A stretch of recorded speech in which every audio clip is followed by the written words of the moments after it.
from drug makers, a fact they tried to hide. It doesn't sound very socialist. So this California, Davenport, Iowa, Las Vegas, Chicago, and Grand Rapids, Michigan. Go to jimmydore.com for a link for tickets. So guess what? You know, the NIH, the people who were funding the Wuhan Socialist medicine? Yeah. The NIH scientists made $710 million in royalties from drug makers, a fact they tried to hide. It doesn't sound very socialist. So this guy, his name is Adam Andrzejewski, and he's it's pronounced Andrzejewski. It is? Yes, it is. He is the CEO and founder of OpenTheBooks.com. It's the largest private repository of U.S. public sector spending. Their mission is every dime online in real time. In 2022, OpenTheBooks.com captured nearly all the public expenditures in the country, including nearly all disclosed federal government spending. 50 of 50 state checkbooks and 25 million public employees' salaries and pension records from 50,000 public bodies across America. So that's a big deal. And that's who. So the new data from the National Institute of Health revealed the agency and its scientists collected $710 million in royalties during the pandemic from 2021 through 2023. These are... I guess science costs a lot of money. Science costs almost $1 billion in royalties to the regulators. Great setup. Great setup.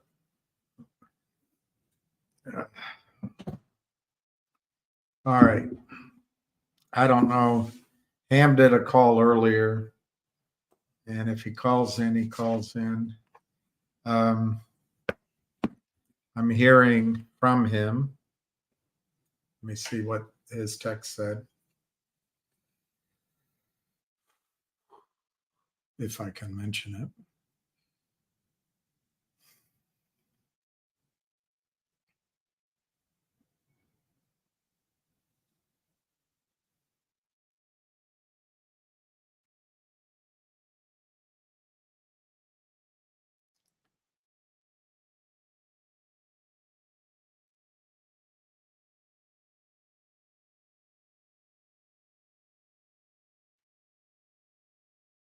Well, anyway, there's a couple of things. There's a new Texas stock exchange, which is going to try to compete with the New York, the NYSE, and NASDAQ. The Texas Stock Exchange is funded by BlackRock and Citadel, so I'm sure it'll just be more of the same. I was on the call this morning as a listener that Junk Savvy held for Mark Bazile, and it was very interesting to me. I think Mark did an amazing job in answering the questions. He's filed an interested party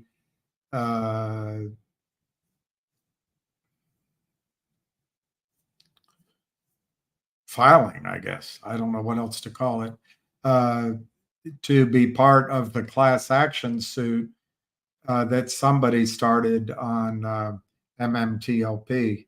That gives him the right to discovery, any discovery that's happened. My reactions to the call this morning were several. One is I do not trust this class action suit, but I admit I don't know a lot about it. But you guys got to remember that the criminals are pulling out all stops to make this a minor road bump rather than a threat to their ongoing financial health.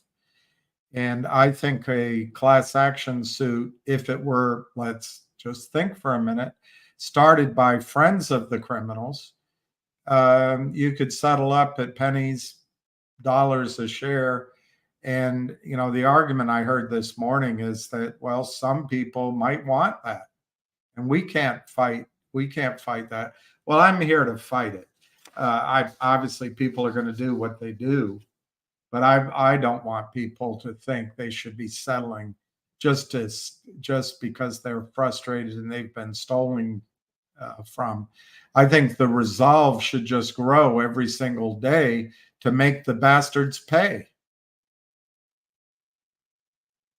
So that was one thought. The other thing that comes clear to me is I guess there's a push to get MMTLP trading on blockchain.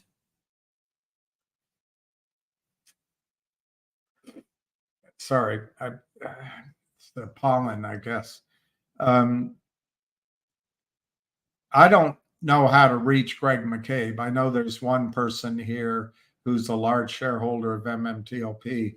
If you could send me his email or his phone number, well, he probably wouldn't pick up.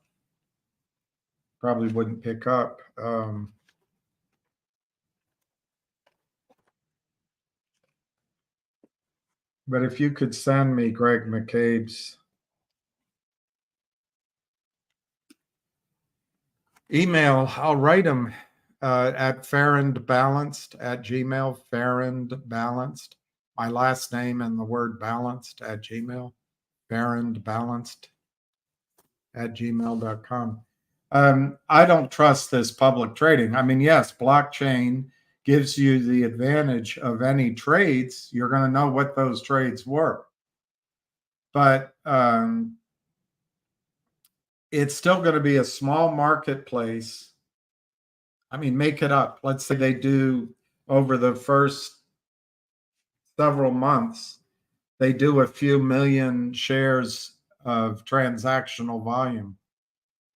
That's still going to be a small little bit versus the massive blob of counterfeit, false, fake shares they created from Torchlight, MMAT, and MMTLP. They're trying to hide all of that.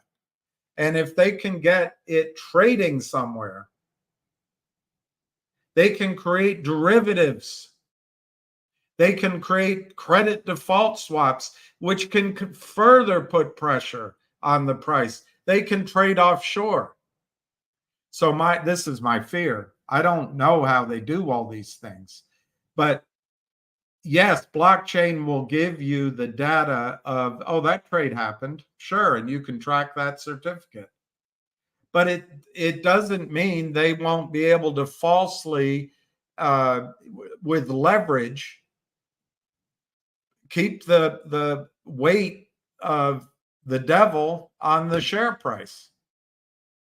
Anyway, that's one thing that listing concerned me. It's also pretty clear that there's still a lot of people on Twitter telling you not to do anything. I think that's completely foolish. I think if you listen to the devil speak on Twitter that tells you to stay in MMTLP, frankly, you deserve to lose your money. They've delayed, these people that speak with forked tongues have delayed our action. And part of it's our own because we were trying to see what we could do. But I think now it's almost 600 days. And we know that Congress isn't going to do anything. The regulators aren't going to do anything. Journalists don't care. Senate isn't going to do anything. Gary Gensler, the dimwit, is not going to do anything. Adina Friedman's not going to do anything. Chuck E. Cheese Crawwell's not going to do anything. Robert Crook is not going to do anything. We now know this.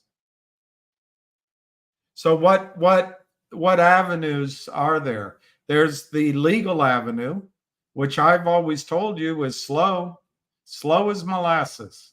But at least it puts things in black and white. It puts things on the record. It builds the case brick by brick, but it'll be slow. It will be slow. So what they're trying to do now, in my judgment, they're trying to use blockchain and derivatives and offshore selling to keep the price down, get Greg McCabe to go public, and then they keep the price low when he raises money. Remember, that's the only trick they have. The only trick the criminals have, other than stealing, lying, cheating, acting like gangsters, industrial scale theft of the United States investor, protected by the powers that be. But the only trick they have, destroy the denominator. Nvidia has $30 a share of earnings. For some reason, the market gives that 62 or 67 multiple, $30 a share of earnings. Well, if the criminals could have their way, they would increase the number of shares so it was just $3 a share of earnings, even if the earnings doubled from here.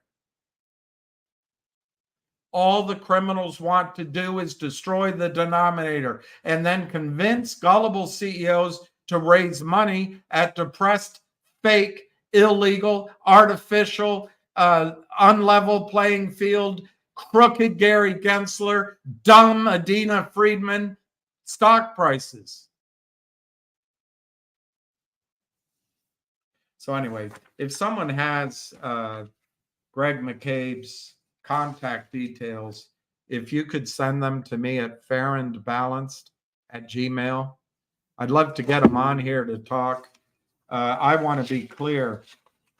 I'm here. The other thing that Mark Bazile said, he got cut off, but he said he wants to achieve $2,400 a share in recovery. $2,400 a share. That's the first guy out there who is a professional and has studied it, who has a number that is even higher than mine. And despite the boo birds out there, I try to be professional and I try to give my numbers thoughts. But I respect him for that. That's what this is about here. I'm here because this criminality offends me, and it should offend you, and you shouldn't settle with it.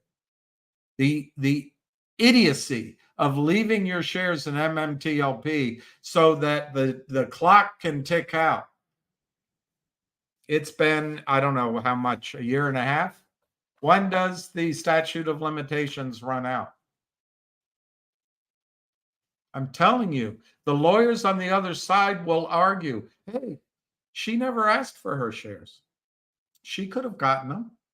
Or they'll argue, hey, there's a class action suit winding its way through court, and they're going to settle it $2. Or they'll argue, hey, they had MMTLP, and they could have converted if they wanted. Or they'll argue, Your Honor, it's been 2 years, and the clock's run out on a civil case. I'm telling you guys, they're coming after you from every direction. The answer is move your shares to Nextbridge, and then we have to make sure that Nextbridge is funded and they don't do business with the devil. And I know everyone loves Johnny Tobacco, so I don't want to say anything bad about him. But to get this stock trading at $1 or $2, I personally think you can say goodbye to the upside. What's the upside? The upside is just on a back of the envelope, chop it, cut it, be negative, assume the worst, but assume they have found oil. But just chop it into smaller, ever smaller. Come up with $250 a share. I think it should be well over $1,100, the settlement, but $250 a share. What's the answer?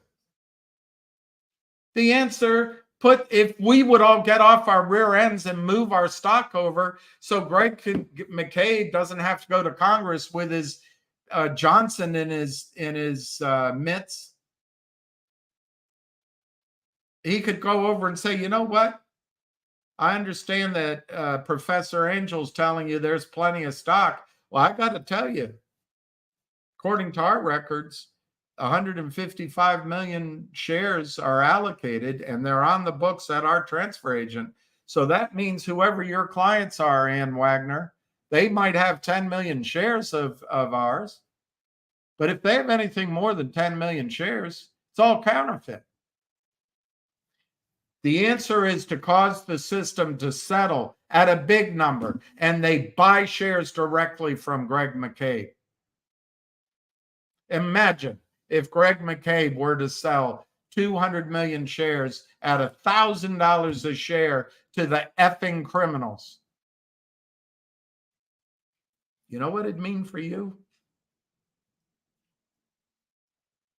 You know what it'd mean for our markets? Stop listening to the forked tongues on Twitter. Have you ever asked yourself when they've ever been correct? They tell you outright lies, and you still listen to them.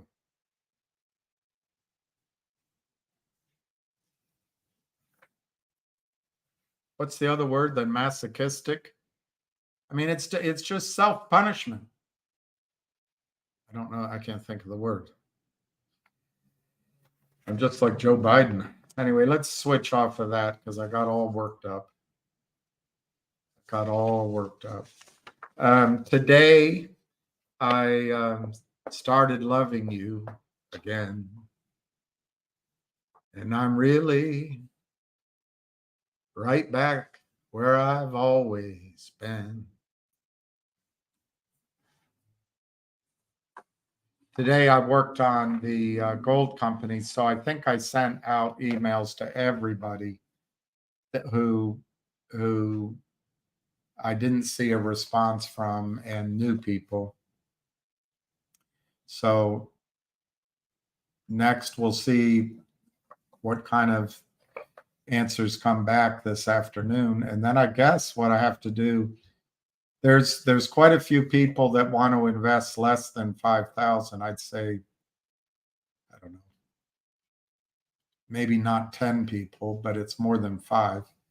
So I have to come up with a way to do that. I might have to get a legal help to set up an LLC as a pass-through. But I'll work on that. And then a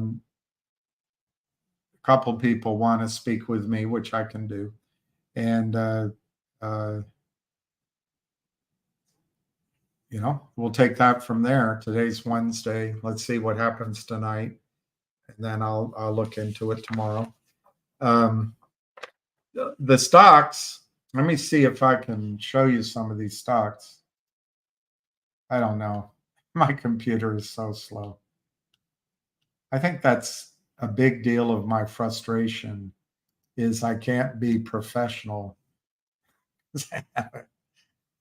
Well, I'm not sure I'd be professional anyway, but my point is, even if I were able to be professional, my computer just doesn't allow me to do very much. It's so slow. But let's see what that does. Let me look at some of the stock prices. Just going for the ones that I've looked at this morning, RCRT is up. It's up 6 cents. It was at $2. I think you got to keep I looked at the chart and that looks like it might have broken out. The one I can't talk about is up. Oh, it's up 14 cents. Wow. That wasn't up a lot earlier. Logic is in the red by 0.001. It's at 0.017. The one that begins with a G is up 16 cents. I looked at the chart on that. That's moving. DJT is up 66 cents. And let me just see if there's any other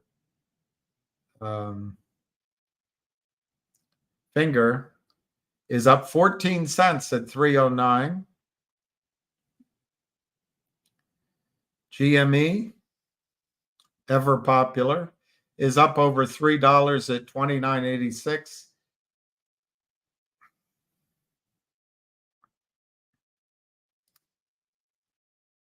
I don't know. I shouldn't, if I give you my thoughts, I'll be wrong, but I think they're trying to suck people in and then sell it, do another deal. I just think they're trying to manage the destruction of whoever's short. Keep it manageable. All right, let's see. This just about 45 minutes ago, I hit my left foot into the stairs so hard. It's, oh man, I'm in pain right now, but it delayed me starting. It delayed starting this call. I don't know. I was drifting off into la la land, thinking of other things, I guess. All right, I want to see if I can show you.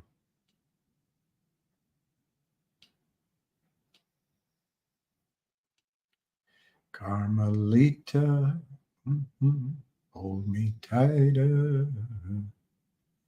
I think I'm going down. I'm all strung out on heroin on the outskirts of.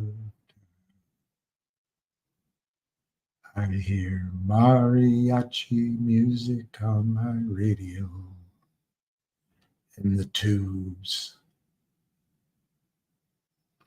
they glow in the dark. I'm with you in Encinitas, here in Echo Park. Carmelita, hold me tighter. I think I'm going down, and I'm all strung out on heroin on the outskirts of town. Well, I'm sitting here playing solitaire with my pearl-handled deck.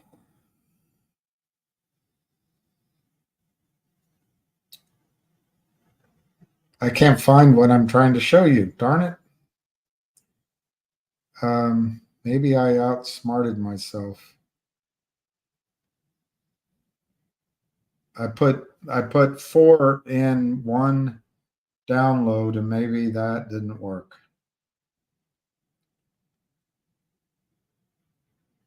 Oh, here it is. Okay, so it's 2349. 2349. 2349. Carmelita. Okay, there's one. Let's see what that one is. Hold me tighter. It's so slow. So you have to listen to my singing. All right, here's RCRT. If you look at RCRT, it's at 199 at this graph right here, the green. And to me, all it has to do is break through that black line at 222, and you're off to the races, boys. Or could be. So it's to me, RCRT is an interesting one to watch. For those who are speculative, you could buy it here, but the time really maybe to buy it is as it bursts through 222, and you could double your money pretty quickly or better.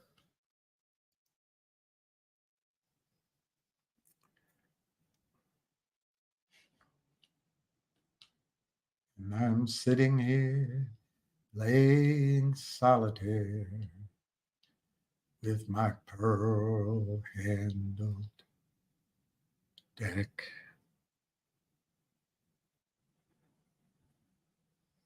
The County has cut off my methadone. And they cut off your welfare check. Carmelita.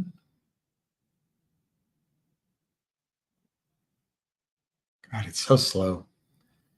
It is so slow. All right, what's this one? This isn't one I wanted to show you. That's an old one of Trump, but it's the same. Trump is the same. It needs to get through this 52, 3 range, 4 range, and it will be off to the races. That's not the one I wanted to show you. That is not the one I wanted to show you. Let's see. 2350. Carmelita, hold me tighter. I think I'm going down. And I'm all strung out on heroin on the outskirts of town. All right, here, what's this one? Okay, here's the GDC, and it's already above this 115, which to my quick drawing is the, well, that was where it was trading, but that's also kind of free sailing from 115 to 147 as far as I'm concerned. There might be a little bit of blibble right there, but once it gets through 147, what's stopping it? It goes to 2, 250, 3, maybe a pause at 275, 3, and then it goes to 4. And as it gets through the 450 range, it could be off to the races. My opinion on GDC, you're not going to be able to buy it under $1 again in this run, and you're probably not going to be able to buy it much cheaper than wherever you see it trading right now. And if it gets through 147, look out.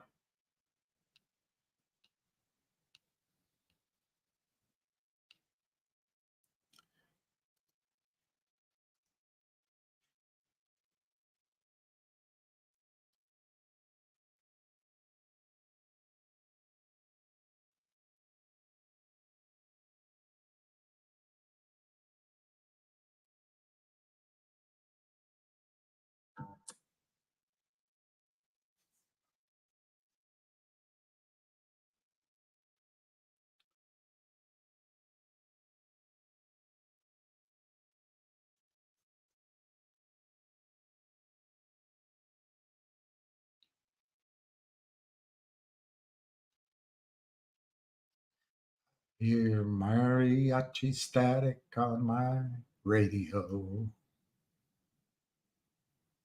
All right, this is the one I can't mention, but to me, that's the black line there. That's your risk initially if you want to be negative. I don't think the chart looks particularly great. And I guess that's me being negative. That's a lot of time going sideways. On the other hand, it's kind of run out of selling. It looks like it's laying here ready to do something and to make a move.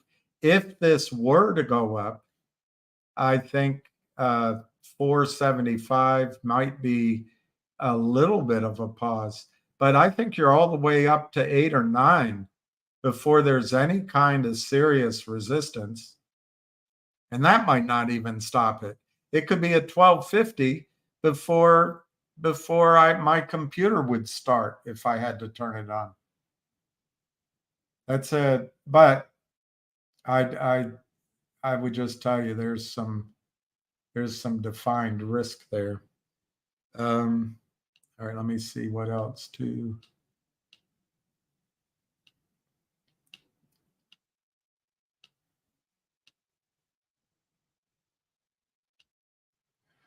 Wow, I really did a thing to my foot and it hurts like a some bitch.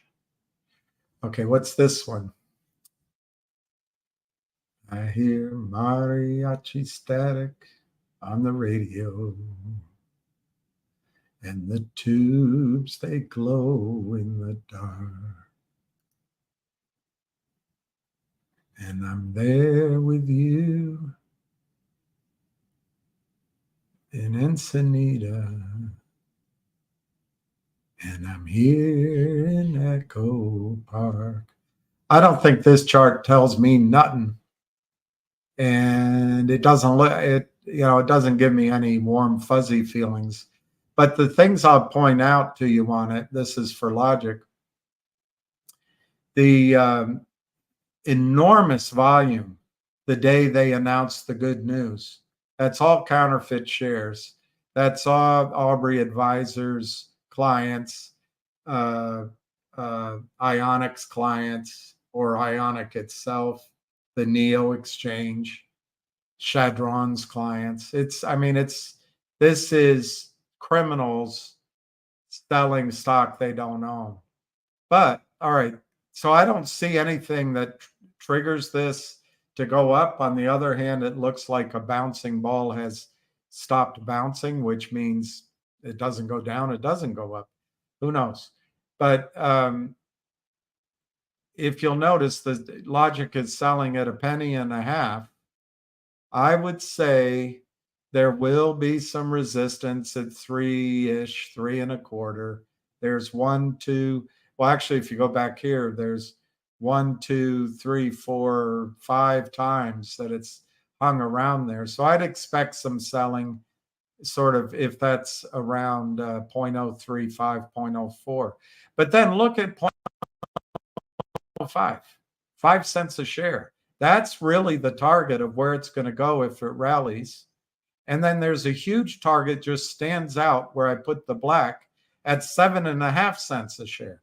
So if you're buying it at 1.5 pennies, and I know I'm rounding down, you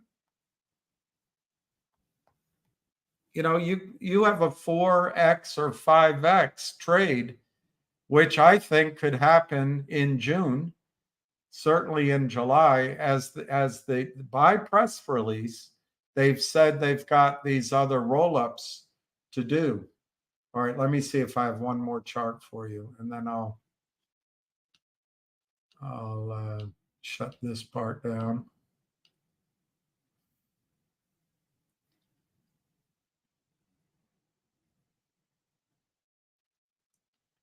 Well, I pawned my Smith and Wesson. Let me see. Is there another one? Yeah, there's a 253. But I don't see it. Shoot. 2, 3. Sorry, I can't find it. There it is. Let's see what this one is.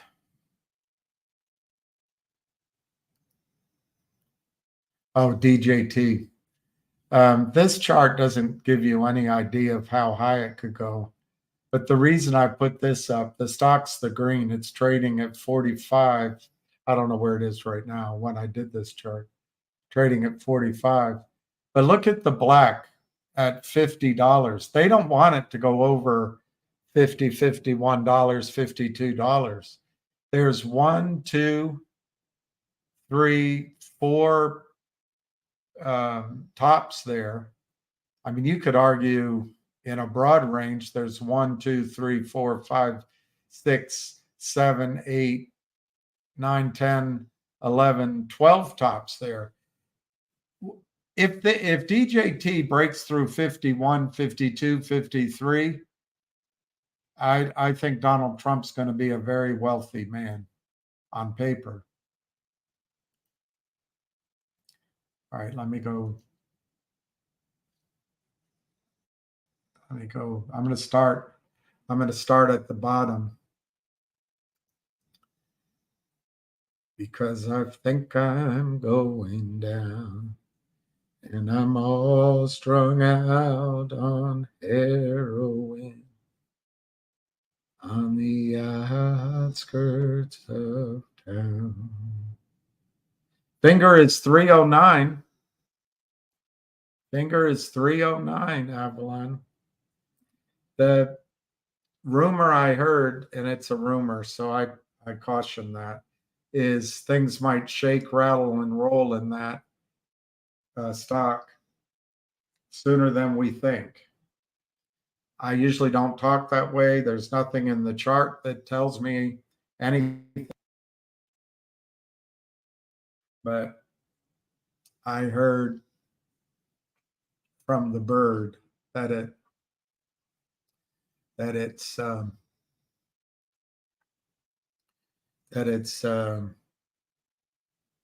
could be this week.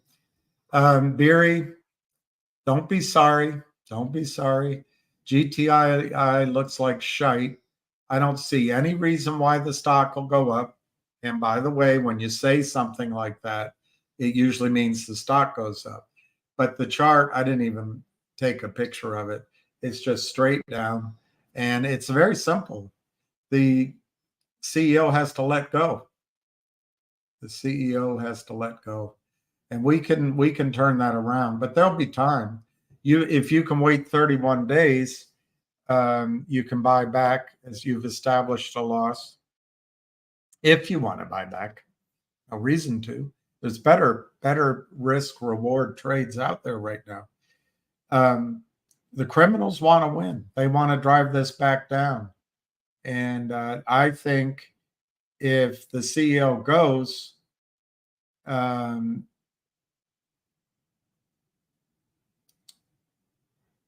we will get that stock to $5 or $10 or $15. But it'll take, it's going to take working together. It's going to take building credibility.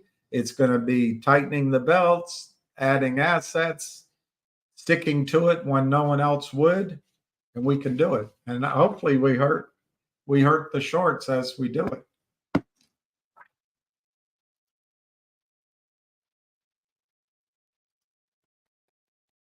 I'm getting in the fight for GTII. There is a lot of upside. I agree with that. And normally, as soon as you give up, that's when you go, oh no.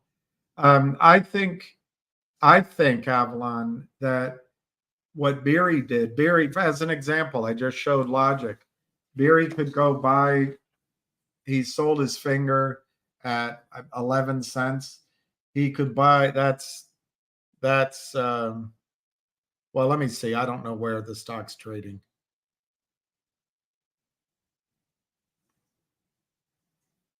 $0.10. 10 cents, 9 cents. It's a complete round trip from 9 cents. And they're going to try to get it down to 3 cents. But anyway, Beery, let's assume he got out at 10 cents. Let's say he got out at 10.5 cents.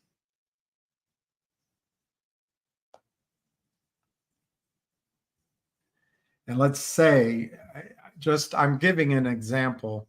He could buy Logic at 1.5 cents. I don't think he can get it that inexpensively. That would be 7 units of Logic for 1 unit of GTII.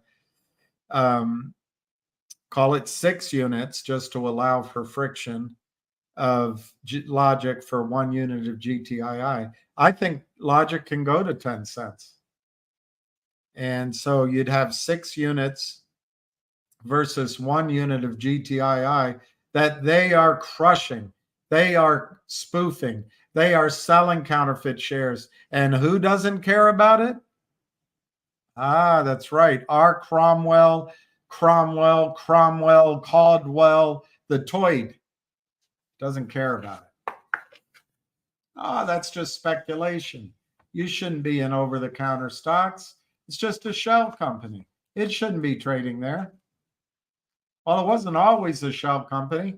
Our Cromwell, Caldwell, loser, overpaid non-event. Anyway, I think that Beery could make a trade. It doesn't have to be logic. It could be something else. And then come back. You know, if he had 6 units of logic for 1 unit of GTII, and logic goes to a price higher than GTII, he could sell all of his logic, put 1 unit back to work in GTII if he wanted, and hopefully it's after 31 days so he gets the tax benefits.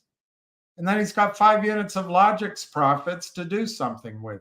So you don't have to get stuck. The idea is to make money. It's not that you have to make money in the same stock that brung you. This is not a high school prom. You can go home with a different stock. In fact, all of you can go home with the same stock. It's not like dating. You don't have to be loyal.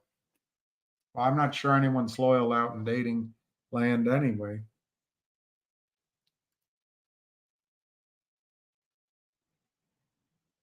I think that's great that you own MMTLP. That call this morning was fantastic. Junk Savvy led it. But, you know, as I've told you before, don't do that. Everybody's green. And I'm the one that won your love. But if they've seen you acting that way, they laugh in my face.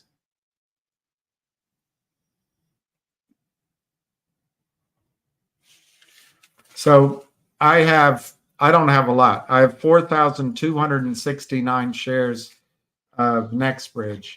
This is real. This has real value. Oh, child, I've found that material things I thought had so much value didn't have any value at all without someone to love me for me. And then you came into my life. You made all the jagged edges smooth. You just to be close to you, girl.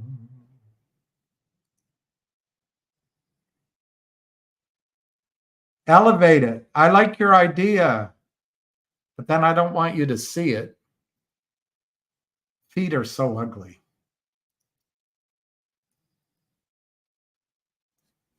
Yeah, I think, Eunice, now that I didn't see that, but GTI's broken 10, that's going to invigorate them.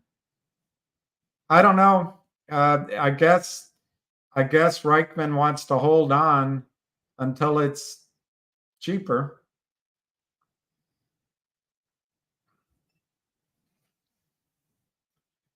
What's the logic ticker? It's LGIQ. LGIQ. And the news came out. It's a shell. It's a shell, but it's a clean shell now. They did their reporting. All right, it's 0.0179 on the ask. There's 80,000 shares for sale. But they announced the other day that they're merging into, of course, I can't find it, Beery, as I'm talking to you. I can do it by memory, and I'll, as we talk, I'll find it. But anyway, they announced they're going to merge into a reverse merger of a company called Meta Labs, worth $100 million. So the $100 million is the agreed valuation. We as shareholders are going to have 15% of that new co. Although I don't know, once they've changed the name, as time goes by, we're all in the mix. But post merger, we have 15% of that valuation. So it works out to 6 cents a share. that's on one reverse merger candidate. It says in the press release, this is the first of a series that will be that will target over 750 million. Well, if you assume 15% of 750 million, that's 44 or 45 cents a share. And where are the shorts going to go? They can't drive it down in the front of those kind of valuations, those kind of revenues. And it's going to be a series of these. So it could get exciting. Logic could get exciting. But all I'm saying, Beery, it's a trade. This first one is supposed to be completed by the end of July. It is a binding agreement. The only thing they didn't talk about is the per share price or how many shares are being issued to do the offering. But in the document, the press release, it states 100 million and it states post-transaction, we have 15%. So you can reverse calculate what it's worth, which is what I did. It was like 6 1/3 pennies is 6 cents. And it trades under 2 cents right now. And then it said in there, they're going to get 2 more. They've already got 2 under LOI. And to me, Beery, they have to get anything they have planned now done in June, because frankly, if they don't file their June numbers, which should be cheap, it should be cheap. They're going to have to raise more money to get their second quarter filed. So I don't think that's a huge issue, because how complicated could it be? But it's an incentive to get the next 2 done and announced in June. Well, we're in June. So I think logic is a trade, whether it doubles or goes up 5 times, or, I mean, could it go 10 times? That's a nice quick trade. Ba-bing, ba-bing. Where is Kitty?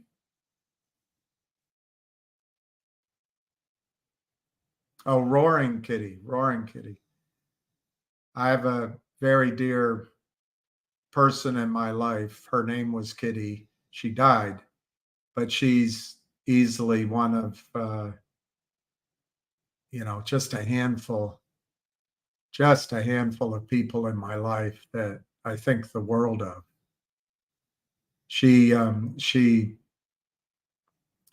Her first husband ran out on her, left her 3 children, and she went to work. This is back before women didn't do this.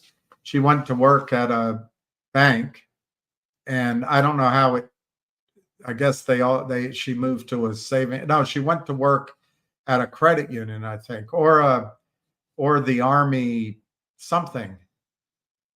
The Army bank, the Army credit union. But anyway, she moved to a savings and loan, and over the years, she worked her way all the way up to chairman, president of this savings and loan. And she knew everybody. She's very modest. She was wealthy, but she helped a lot of people, including me. But she helped people from all walks of life. She cared. She always told the truth. Wonderful person. That's what I thought of when I saw Kitty. Hey, John. Yeah, I think Finger is a good choice too, Barry. It's just my thinking, trying to take advantage of. But yeah, I don't think it's a bad idea.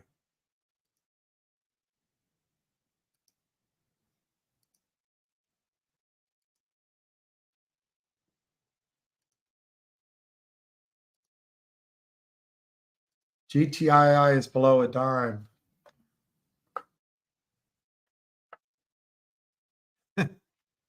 Yeah, at some point, your self-defense is just laughing. But this is what they wanted all along. We almost beat them. We almost beat them. And in retrospect, hindsight, which is 2020, clearly we should have gotten out at 8, 7, 6, 5, 4, 3, 2, 1.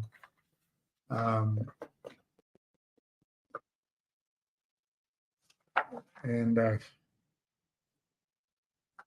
all I know is there's a lot of whales in it. I do believe the counterfeit position still exists. They want to hide it, and they'll be able to. Gary Gensler will let them hide it. Adina Friedman couldn't care less. Charles R.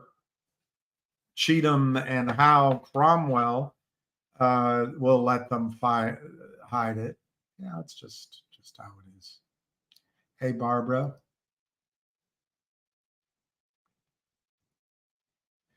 Wow, Ted. Can I write that one down? I don't think anything will help this computer, but I'll write it down and look it up.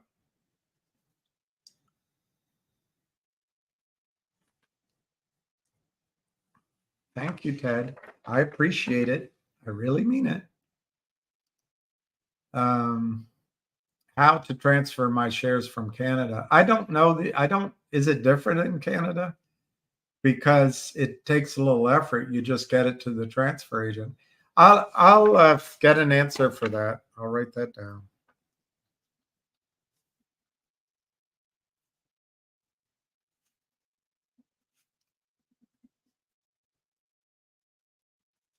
I didn't know it was different, so let me look.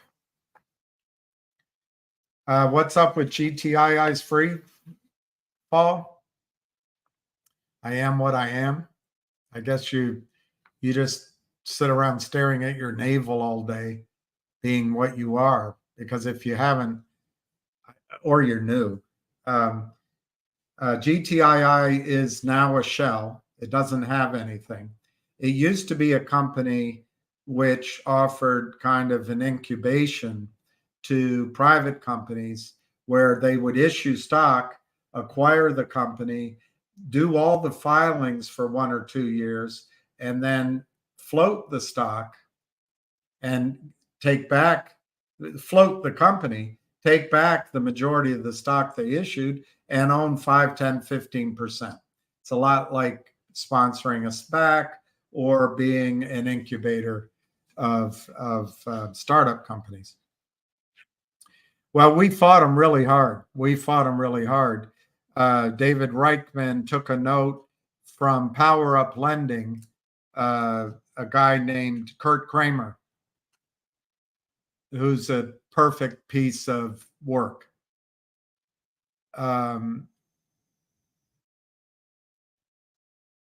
Kramer started selling the stock before the ink was even drawn up on the contract. They counterfeited shares to the tune, I'm using round numbers, 50 million. And they started at a penny. So that's their goal, to get it down to a penny, 2 pennies, 3 pennies. And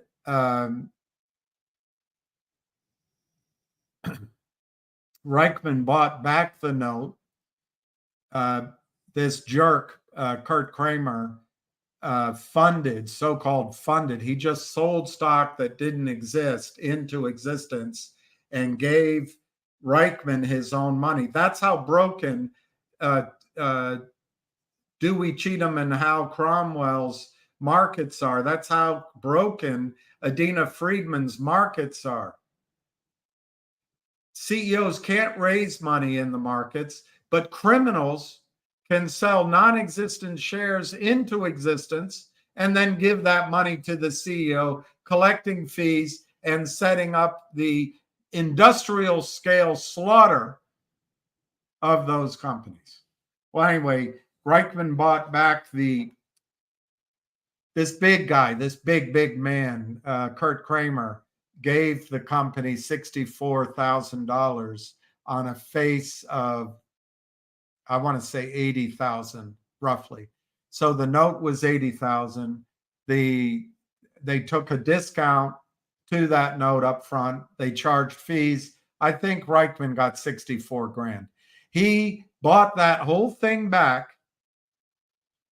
during the life of the contract when he could. He had to pay a 25% premium to the par value.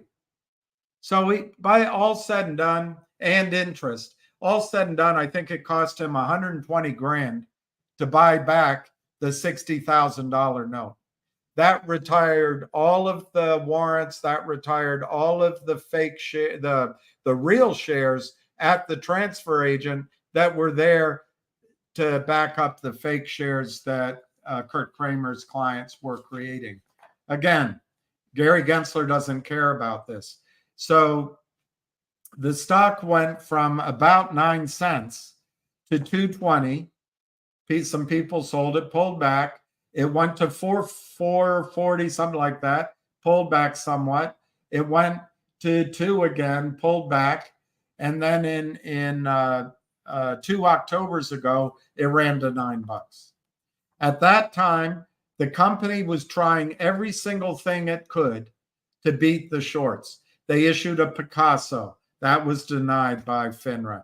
They bought Beyond Blockchain. They wanted to issue coins. That was denied by the SEC. They bought Shiba Inu coins they wanted to distribute. That was denied by FINRA. They wanted to go up on Upstream, and that was denied. And by the way, the chairman of Vocal told the chairman of Upstream, don't do business with GTII. I get that on third hand. It's a rumor. I can't confirm it. They hired Wes Christian, who did file lawsuits, but he's on to bigger, better things. I think his lawsuits are still there, but who's paying the bills for Wes Christian? I don't know. They entered into agreement to buy a law firm. Took well over a year. I don't know who backed out. I don't know if it was personalities. I don't know if it ever really meant to go through. There was an audit problem, and then they walked away. That didn't happen. But it could have. The company was trying. They bought several other smaller companies, and I think they still own a couple of them, but they don't have a meaningful presence on the balance sheet. They issued a warrant as a special dividend. Now that started catching the criminals out. And at one point, the criminals were down over $1 billion in this. I believe that the shorts bribed one or more people to work with the shorts. And then, we're a herd of cats. We did our own decisions. We decided to sell GTII, and I'm not diamond hands. It's just what we decided. I wish I had sold, but I really thought we had the squeeze going. Turns out, at that $5 to $9 range, that was our squeeze in this run, because everyone sold to go into a stock called Cosmo. And I'm not going to go through the reasons why that was a bad idea. Most people lost money. A few people made some money. And I think the 2 or 3 guys, I think they made money on the recommendation. But that'll never be known for sure. Everything I say on these videos is my own opinion and in my own judgment. So that warrant almost worked, and then it failed. Most recently, they issued restricted stock as a dividend. I think that's been working. Why? I have my account at what's Morgan Stanley, E-Trade, and they have lied, delayed, done nothing, and the stock just goes down, down, down. And I think that's all part of a piece, because they don't have real shares. So I am what I am. I think we did everything we could do to show that Wall Street has put into retail clients' accounts fake shares, IOUs, non-delivery of shares. non-locate, non-borrow, failed to settle, failed to deliver. It's all rot, all rot. But you know what? The criminals win because of guys like you. You're here to rile me up. Okay, you riled me up a little bit. But you guys have so much glee, so much glee. It's not hard stealing when you've paid off the criminals. You've paid off Gary Gensler. You've paid off Adina Friedman. You've paid off Cromwell. You've paid off Cook. You've paid off Wagner. You've paid off all manner of congressmen and senators and journalists. It's like shooting fish in a barrel. But we almost got you. And I guess what? If you're still here after Reichman dies or retires, we're coming after you. You can count on that.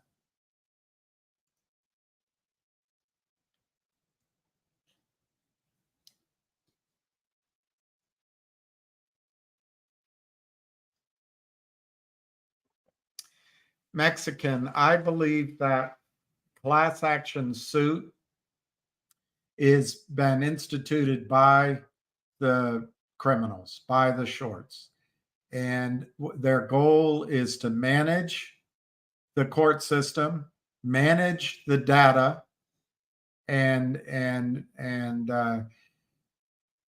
offer a settlement that makes the lawyers money, but it allows the shorts to close out a massive part of their position for pennies.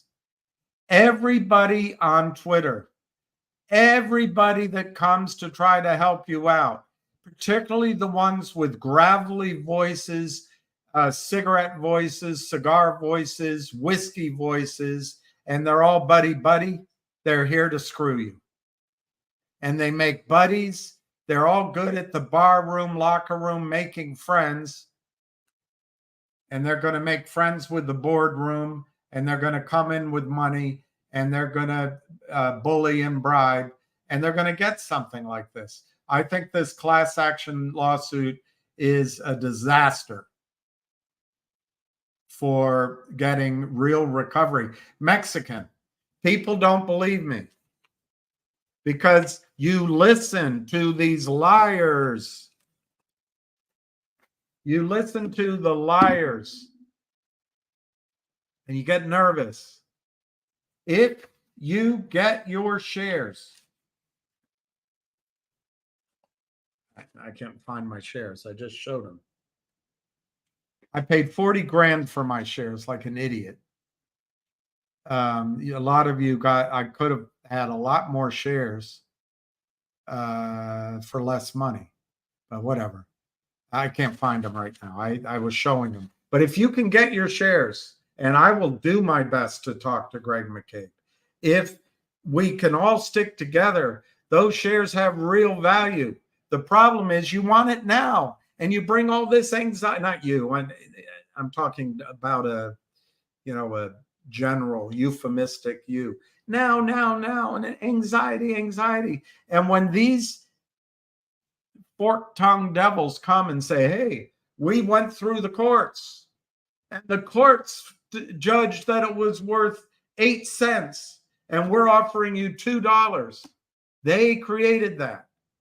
And then they'll go to Congress and they'll say, hey, a court, a judge, a jury, they ruled that it's worth piss all.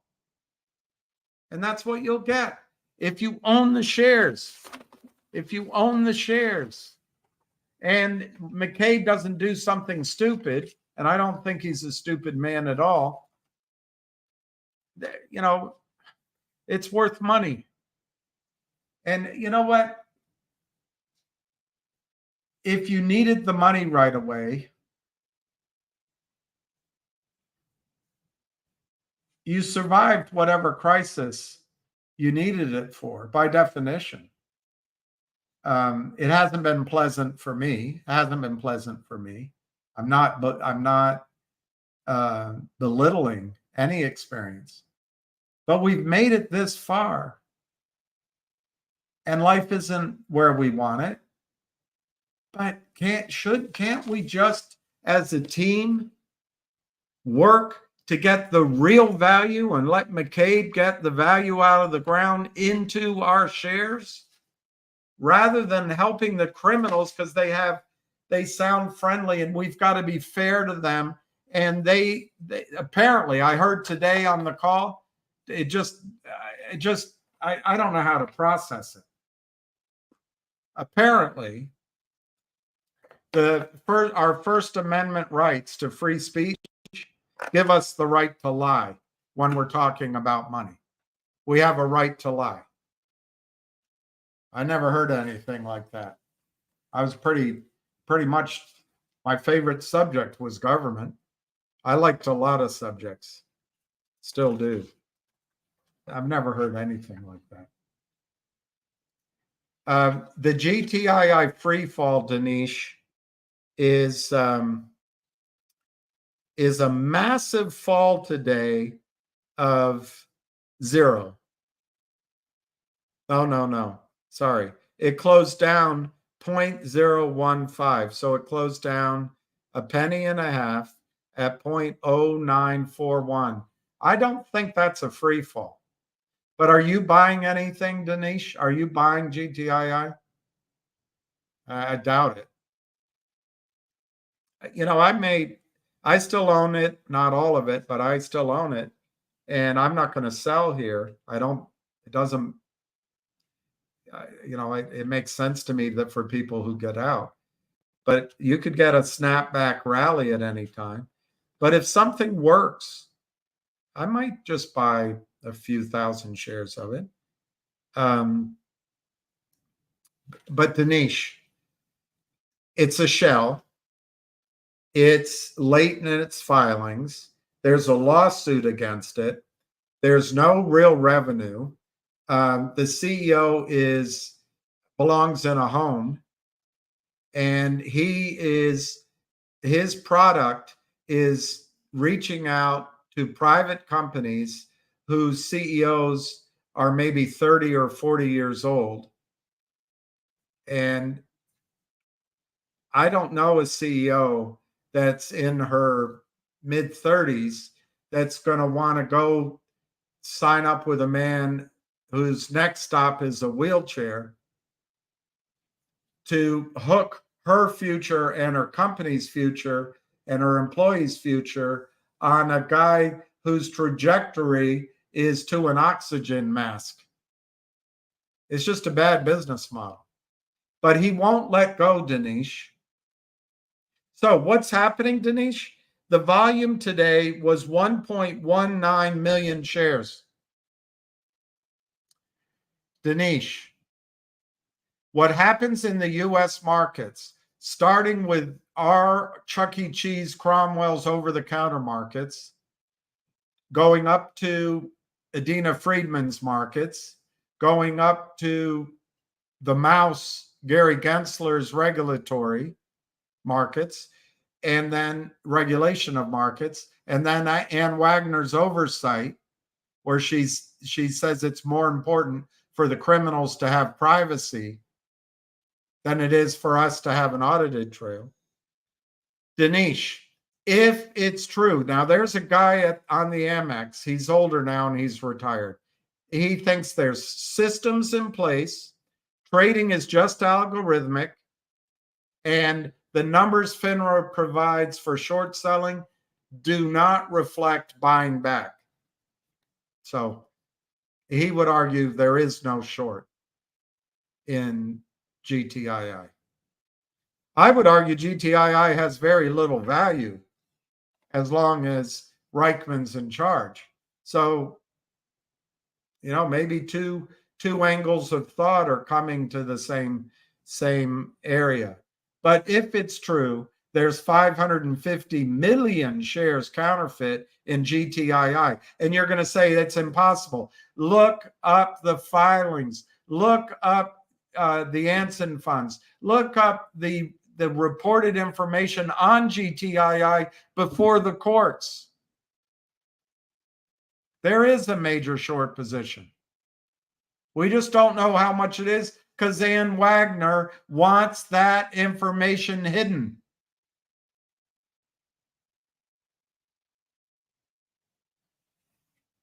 So, Dinesh, guess what they're doing? They're selling stock they don't own.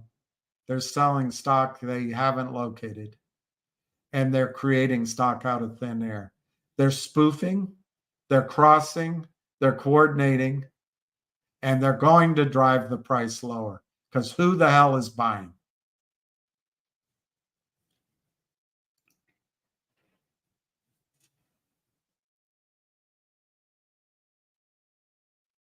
What's this, David? Forced transfer of you're talking MMTLP to AST.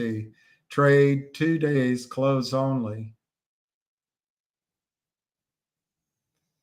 Paxton has to say no to BlackRock and Citadel. Yeah, Citadel. David, I like everything you said except number 2. If you get 2 days close only, stock will go down. Or I'm going to go at the bottom again. I'm just going to go down to the bottom because I take too long to. Oh, you where I lost it. You said 32,000. I can't find it. Thoughts on BlackRock? Well, they'll get it done. My belief is they're doing it to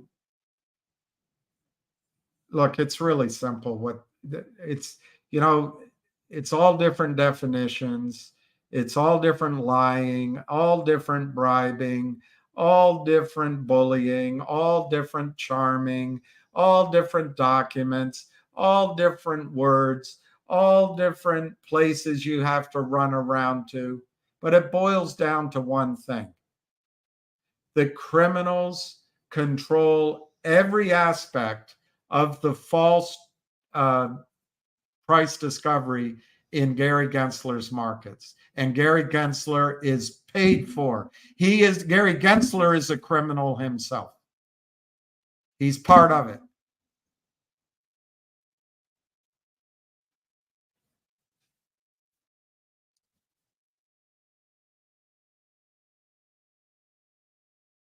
It's called aiding and abetting.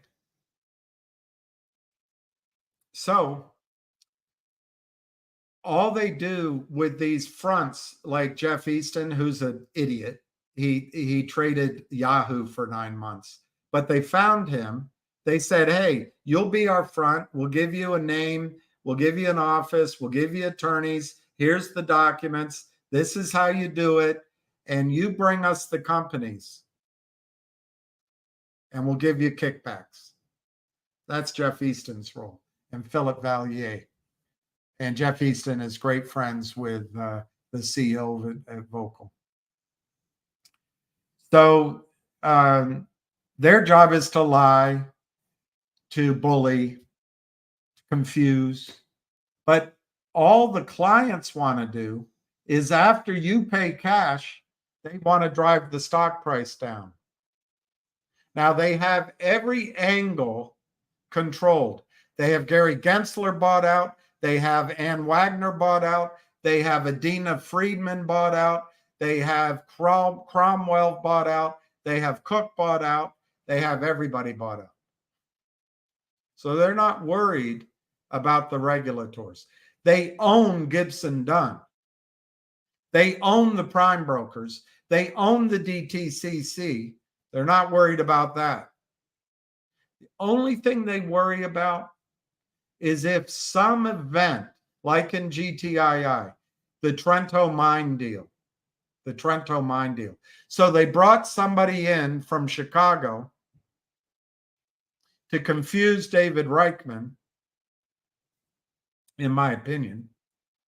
Why would a derivatives guy with a CV that outshines most join a shell company?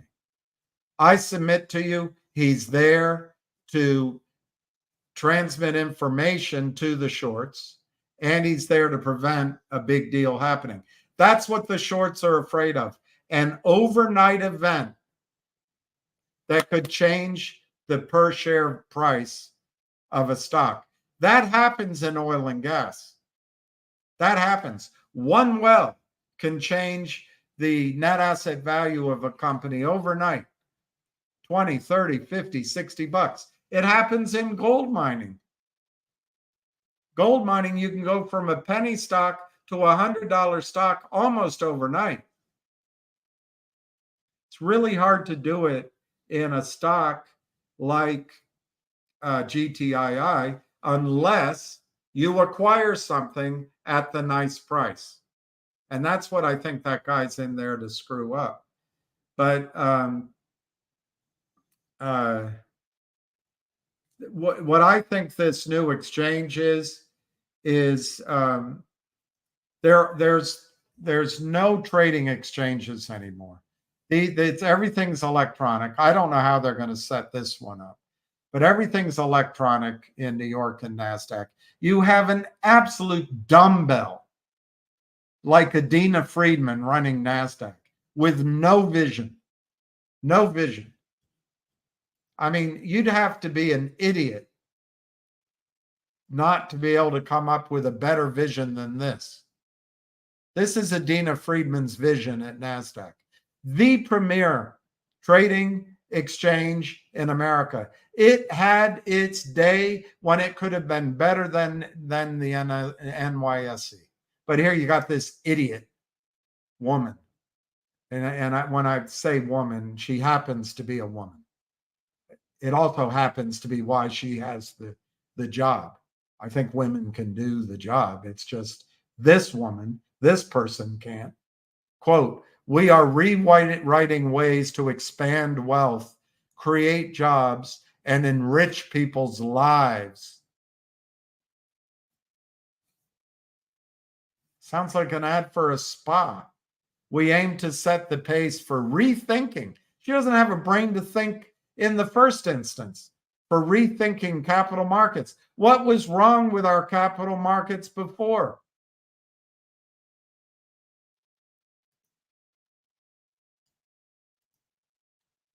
Anyway, Joseph, I think BlackRock controls the media. BlackRock is one of the big plunderers of Wall Street. BlackRock has over $1 trillion. They're the ETFs. They're the managed money.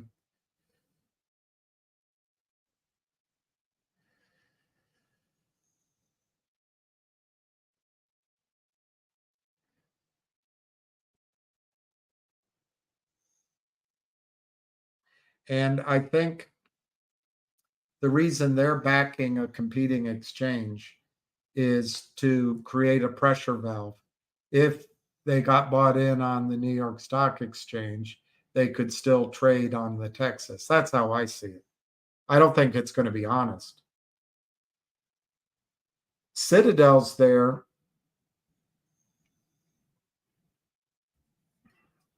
because Citadel is everywhere to sate the incredible greed of Ken Griffin. He's never done a good thing for humanity, Ken Griffin. He's the greediest man on the face of the earth. I don't think it's, Joe, the thing that bugs me about it though, Ham's been talking about this for a long time, and I really bought into Ham's idea of having an exchange. I still think if I could ever get to the Middle East again or to London, I may be able to help him get an exchange. I'm not saying I'm a big mover and shaker, but I can get I think the catalyst going with God's help.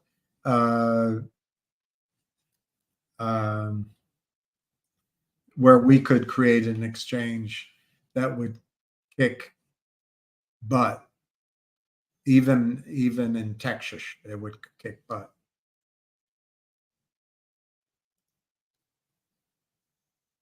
GME running. Let me look at GME.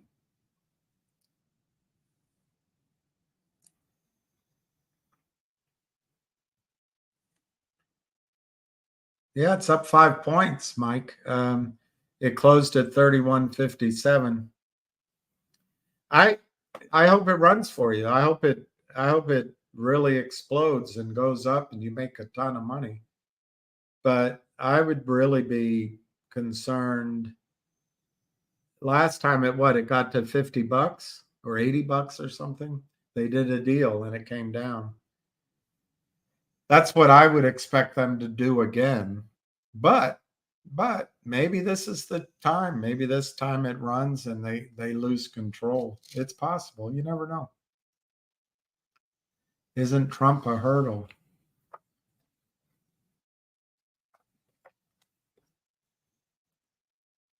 Oh, if Trump's president, would he allow it to happen? It's really weird, our country, the financial markets. We have such a view as idiot citizens that the federal government does so much. But the fact is, in the financial markets, a lot of the regulation and the control is by state. It's by state. Over time, agreements have been made. There are federal regulations, but I think the federal regulations had to first cross the hurdle of the interstate commerce. And I'm not a lawyer, but the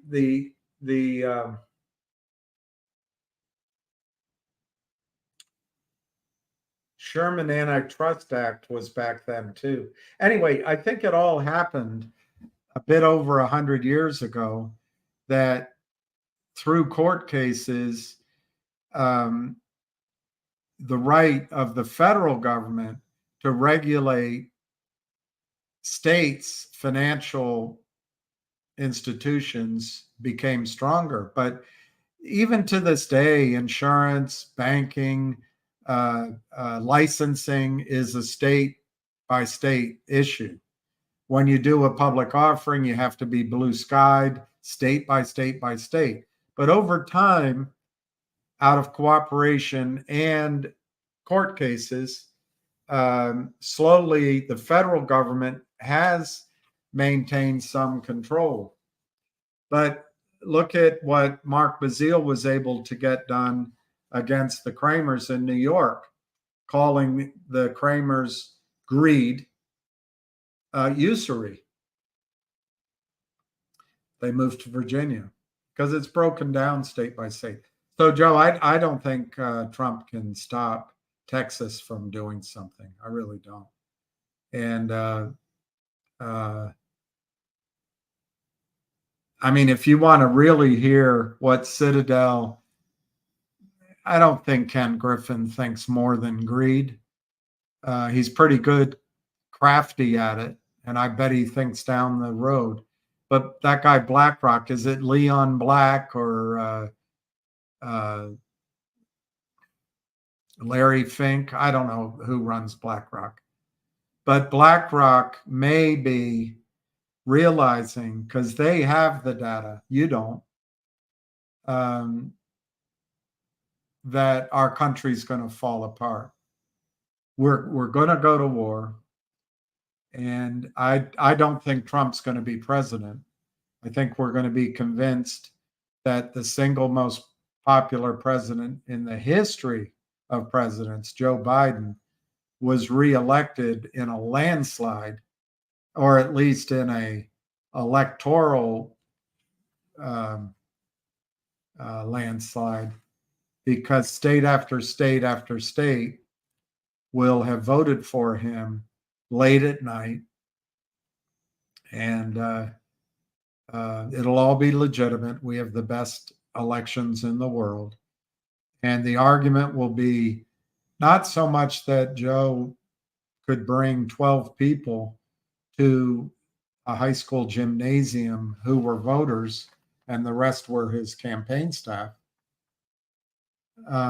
Just that most people voted against Trump because he has 36 so-called felonies. They took a misdemeanor that had expired which was smaller, by the way, than another presidential candidate who lives with her husband.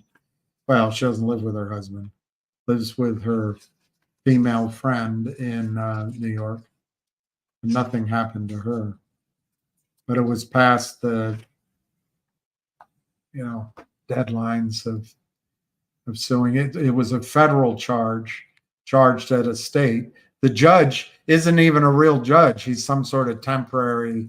But anyway, they got him. They morphed it into a bunch of felonies.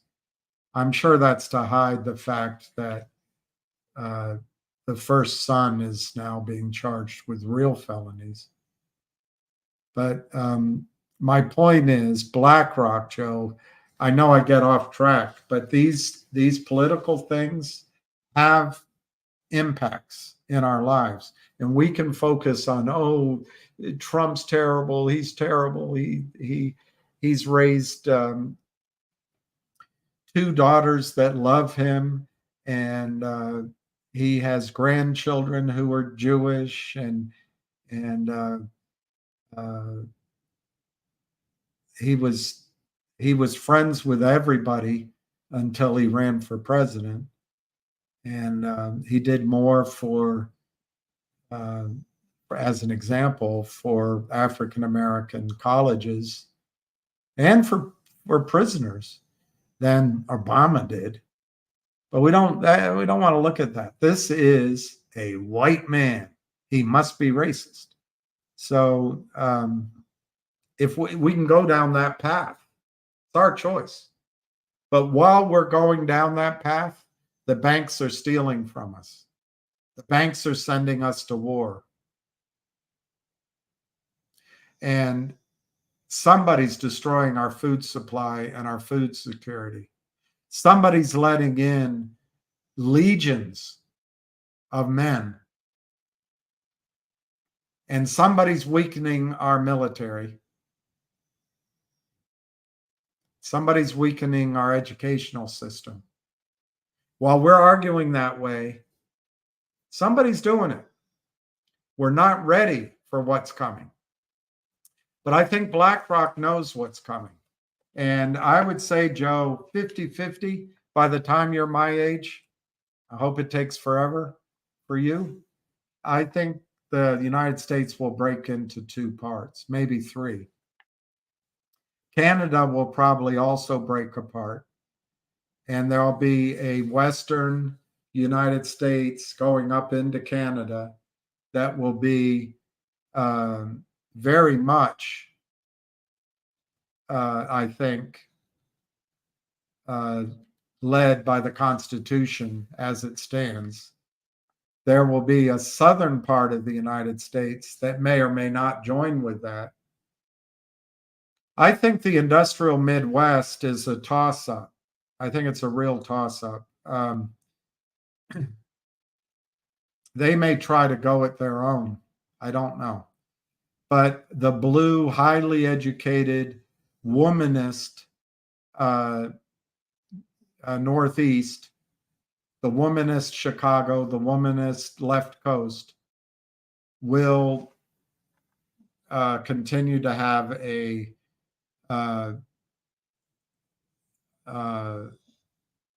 legal system, a government system that is unfair to people in it.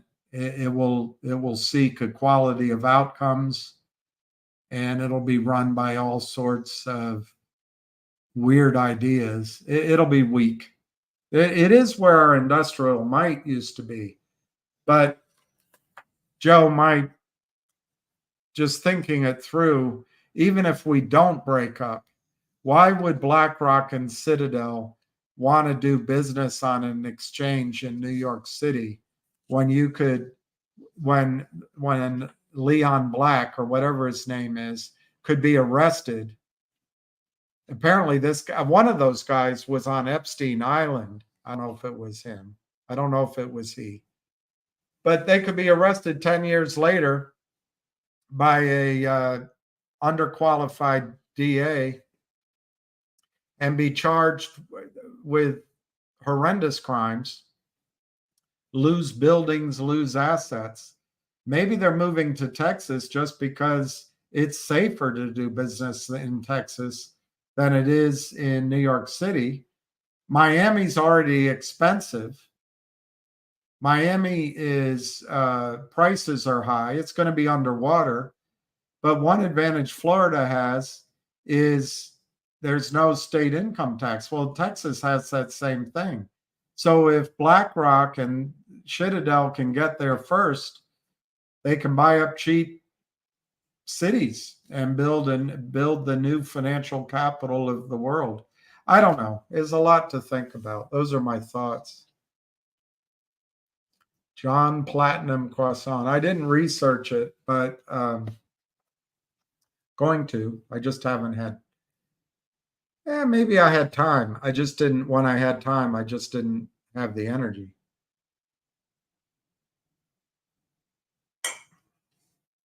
I want to find, John.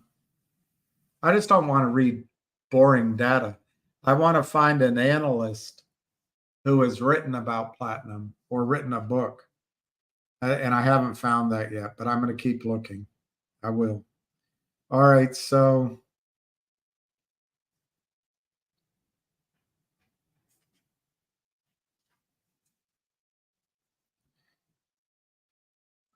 GDC after markets 120.98. Florida is full. Will they flatly deny him the office? I don't know, Nunya. I think that the election will show that Biden won or Hillary. You know that I think once the convention is over, I think they're going to replace Biden. And then it's a battle between 5 Democratic power bases. Jill Biden, but I think she's going to lose because they can't hide Joe's frailty anymore. It was obvious before he ran the first time. So Jill Biden is one power center. Kamala Harris, with her white husband and her wealthy background and her non-African American experience of America, her experience is extremely wealthy, even though she apparently, poor girl, had to ride a bus. I had to ride school buses, didn't you? Anyway, Kamala Harris. And then it'll be Nancy Pelosi. That's Gavin Newsom. And then it'll be Bill Clinton. That's Hillary Clinton. And then it'll be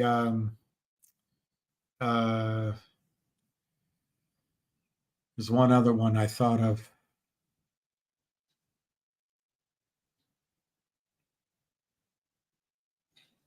Yeah, maybe it's just 4. It's Jill Biden, Kamala Harris, Nancy Pelosi, the Clintons. Oh, the Obamas. The Obamas are the other. Michelle Obama. Now, if Michelle Obama decides to do it, I think they'd pick her. But she's indicated she doesn't want to do it. I think Hillary does want to do it. And I think the donors would back her again, particularly if they know the election's going to be the fairest election in U.S. history. They know that Hillary will do their bidding. Gavin Newsom is younger. He's tall. He comes from the biggest state, but he doesn't really bring anything in the rest of the country.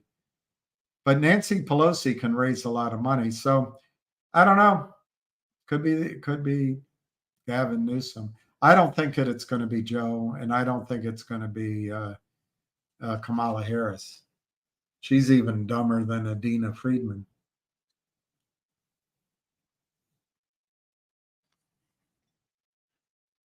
Let's see this thought.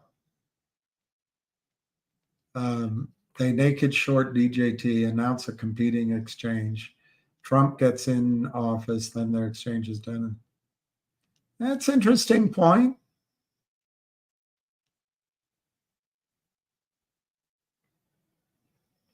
To take your thought further, maybe they want to move the entire short position into a different regulatory environment as Wall Street tightens up its regulation. Because I assume this Texas exchange wouldn't be ruled by Mickey Mouse Goober Gensler. Oh, yeah. No, it doesn't. It just lets you feel like they're doing something. My poor foot. You know what I worry about, Mark? I'm going to get gout. I'm going to have to get crutches and walk around for a couple of weeks. And I got to walk my dog. He had his call earlier.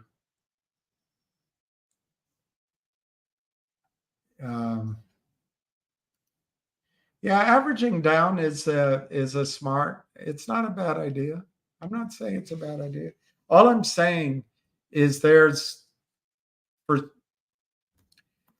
me put it a different way. In my time trading or investing, whatever you want to call it, lots of times when the stock you're in is way down and you want to take advantage of the tax loss, there isn't another stock to go put the money in. So you get out, you have to hold your breath for 31 days, because then the risk is you got out at the low and it soars and you're like, darn it, I should have just stayed in it. But what we have here is several stocks like Finger, maybe like these two Chinese ones, maybe these Logic, the constellation around Logic, maybe precious metals. We have a number of things, DJT, that could run. So when you see a stock on its back, which I was giving this advice on GTII last year, and it's nerve-wracking because anything could happen. The next thing you know, the stock turns on a dime and it does another run for no reason at all. It can happen. Alpine could go down. So one thing that allows you to make that sale, to establish the tax loss, is you can go over and do something else. And as I'm talking to you, I remember when in December, you could get out of GTII, I don't know what, 40 cents. But I think Logic was, I don't remember, 15 cents, 10 cents, 20 cents. It's weird. If you think of it as in units, you can get out of GTII now and buy more Logic now than you could then. And I really think Logic, I'm not saying that's going to make you the next Rockefeller, but I think you could get a 2x to a 10x. And I know I've been saying that now for, I don't know, since December, November. And I think the board and the CEOs got fooled by the really good guys at Aubrey Advisors. I think they were set up for a sting. But we've lived through that, and it doesn't change. It doesn't change the strategy of Logic to have, now it says in the press release, $750 million. Almost $1 billion, because it says over 750. Almost $1 billion reverse merger into Logic. We get 15%. And on the number of shares out, that's 45 cents a share. There, somewhere from a penny and a half, 2 pennies, let's call it 2 pennies, from 2 pennies to 45 cents, somewhere in there, there's a trade. And I think it's more likely Logic goes from 2 cents to, let's call it 15 cents, then GTII goes from 10 cents to 15 cents, believe it or not, over the next 2 or 3 weeks. Once Reichman's gone, once Alpine falls, it could happen like this. So anyway, enough talking about that.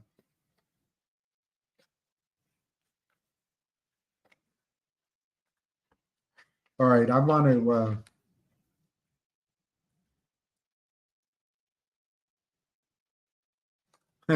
lived in Palmetto for a year. Can't pay to make me live in Florida. My dad said to me shortly before he said, Bill, he said, I never liked Florida. It seems like a state full of real estate agents. All right, I want to read an article that just came out yesterday by Jim Rickards. And this is the thing, while we argue and I get all worked up, I don't know why I get worked up. It doesn't change anything. Are they trying to start a nuclear war? Do you pause and hear that? Are you guys so young you don't get the magnitude of that? Are they trying to start a nuclear war? This is Samantha Powers. This is Victoria Nuland. This is that spineless guy that runs the State Department. Blinken. Somebody Blinken.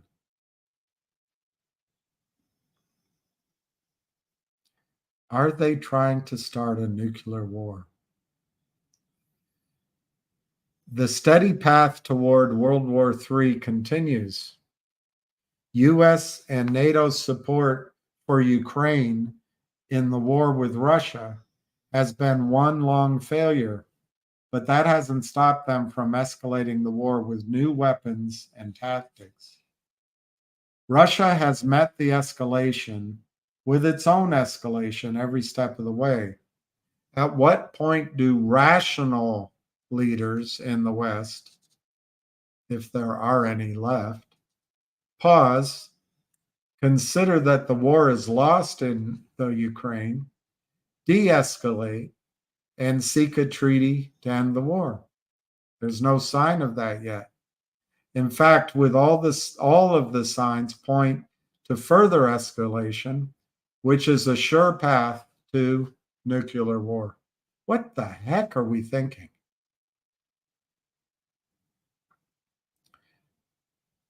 What good has escalation accomplished? The West supplied Ukraine with HIMARS, precision-guided artillery, but that largely failed because the Russians quickly learned how to jam the GPS guidance systems, so the missiles went off course.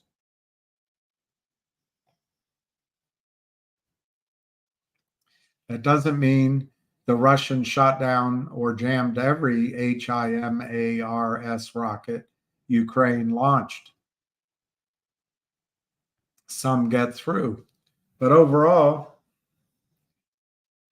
the missile's effectiveness has been limited compared with expectations. The US and NATO also supplied Ukraine with Abrams, Leopard, and Challenger tanks and Bradley fighting vehicles that have been left burning on the battlefield. They also require intensive maintenance Ukraine cannot necessarily provide, and are often, these tanks, unsuited for the battlefield conditions in the Ukraine. Many Ukrainian soldiers have actually expressed a preference for Russian-made equipment over NATO's. You know, if Saudi Arabia ever decided the royal family would be safer with Russian weapons than American, get ready for a lifestyle Get ready for a lifestyle that hasn't been experienced in the United States since the turn of the last century. Get ready for a depression and hyperinflation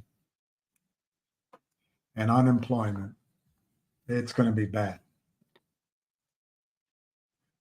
I hope it doesn't happen, which is why I get worked up sometimes. Meanwhile, the Patriot anti-missile system cannot shoot down Russian hypersonic missiles. I said this years ago. I said it to my father. He got furious with me. I said it to my friend that went to the tippy top of the State Department, my college roommate. He said, "Oh, don't worry about it. We're okay." But this is something I've been worried about for many years. And I'm still worried about it. Russian hypersonic missiles. The Patriot anti-missile system cannot shoot down Russian hypersonic missiles. And the Patriot missile system missile systems have been destroyed one by one at a cost of $1 billion each. $1 billion each. F-16s are the next wonder weapon promised to the Ukraine, but Russia fields the most sophisticated air defense system in the world. Many planes will be shot down by Russian S-400 anti-aircraft batteries.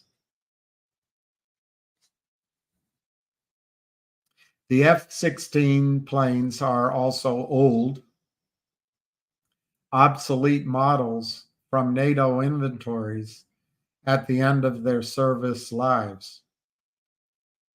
They can't even be flown by Ukrainian pilots since they barely read English, and all the training manuals and maintenance manuals are in English, and have not had enough time to train in the F-16. It takes about 2 years to become a competent F-16 fighter pilot. The Ukrainians have barely had 6 months to learn. F-16s are unsuited for the often rugged airfield conditions in the Ukraine. They require pristine runways so debris doesn't get sucked into their engines, for example, on takeoff.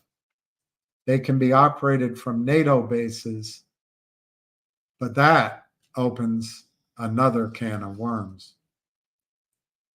What is the next harebrained scheme from NATO?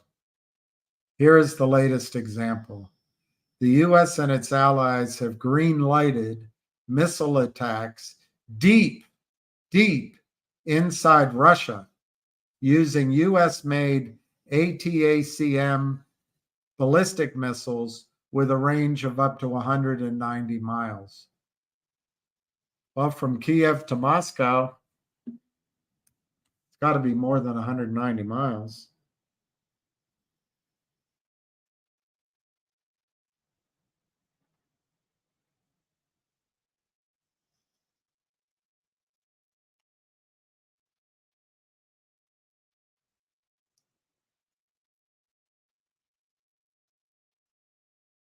Well, it's 867 kilometers. So it's 11-hour drive. So I guess Moscow's safe from the ATACMS ballistic missile. These attacks have hit civilian targets such as the Russian city of Belgorod and critical military targets such as the Russian nuclear missile radar warning arrays. Both types of attacks are prompting a severe Russian response, including the final destruction of the entire Ukrainian power grid.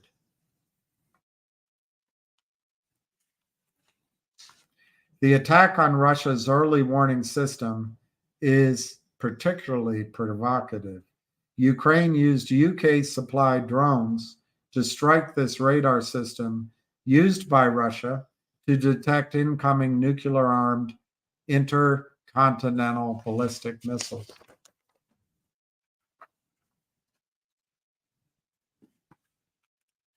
The United States and Russia already adhere to what's called the, quote, launch on warning doctrine. This means that if you detect an incoming missile, you don't wait for them to hit their targets. Instead, you launch your counterattack as soon as you detect the missiles. When it comes to nuclear war, it's use it or lose it. This puts the world on a hair trigger. Hitting a radar facility that's part of a nuclear defense creates a blind spot in that defense and makes the hair trigger even more sensitive and launch prone. And while Ukraine may have technically launched the missiles into Russia, it could not have done so without precise targeting data provided by the United States of America and its NATO allies. How do you think the United States would react if Mexico attacked US targets using targeting data provided by Russia? It would directly implicate Russia and hold it responsible. Here's another question. Why would the Ukraine attack this radar system at all? Ukraine doesn't have nuclear missiles, so it has no reason to compromise Russia's nuclear defenses. The radar has no impact on the ground war in the Ukraine. It wasn't an airfield or ammo depot or any other militarily relevant target. This plan is just another example of dangerous escalation by the United States and NATO and moves the world one step closer to nuclear war. Ukraine is all too happy to comply. Proponents of escalation dismiss these concerns, saying we already crossed multiple red lines and Russia hasn't directly retaliated against us. Maybe against the Ukraine, but not us. We can therefore go ahead and cross another red line. The Russians won't do anything.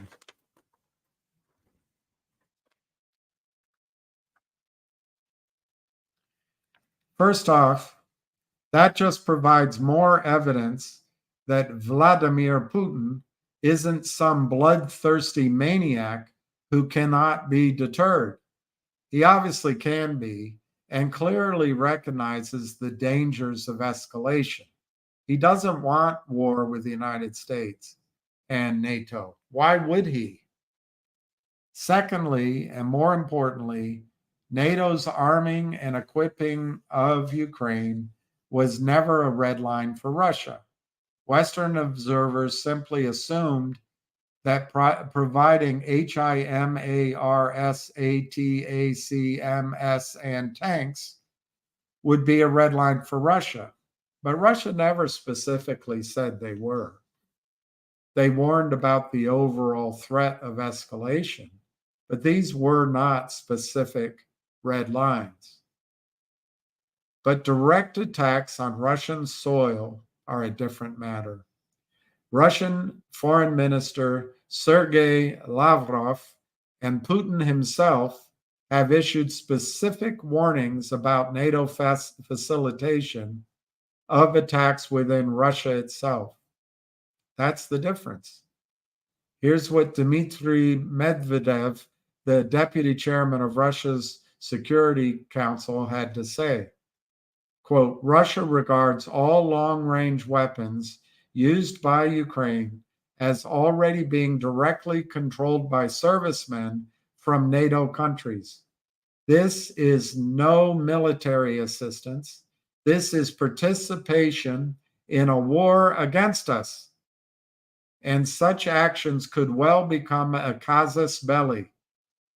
Nobody today can rule out the conflict's transition to its final stage. No one's listening in Washington. It doesn't take a genius to understand that what he means by the conflict's final stage. Now, Medvedev often issues provocative statements. But listen to the comments of Russian Deputy Foreign Minister Sergei Ryabkov. It's about as strongly worded as a diplomatic message can get. I would like to warn American leaders against miscalculations that could have fatal consequences. For unknown reasons, they underestimate the seriousness of the rebuff they may receive.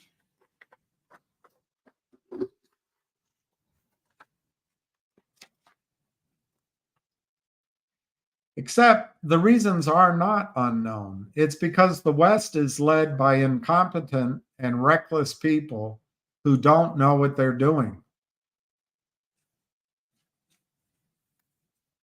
They don't understand that they are playing with fire. I began studying nuclear war fighting in 1969 and have continued my studies for decades, which includes all the leading thinkers about nuclear war. While the experts disagree in certain respects, they all agree on one thing. The most likely path to nuclear war is escalation. No one wakes up and says, quote, nice day for a nuclear war, let's start one. Instead, war will be the result of a process of one side raising the stakes, the other side responding in kind, and escalating further, and so on, until in successive rounds, one party is backed into a corner and has no choice but to use nuclear weapons in an existential response. Ironically, in that situation, the party who is less threatened may actually start the nuclear war in order to get the first strike advantage. The result is annihilation. Not just World War III, but possibly the end of most human life on Earth. Those who survive would probably wish they had not. This is just incomprehensible. The Ukraine is trying to drag the United States directly into the war with US boots on the ground. Events may not even get that far. We may be destroyed in a nuclear World War III if this reckless escalation continues. Will anyone stop it?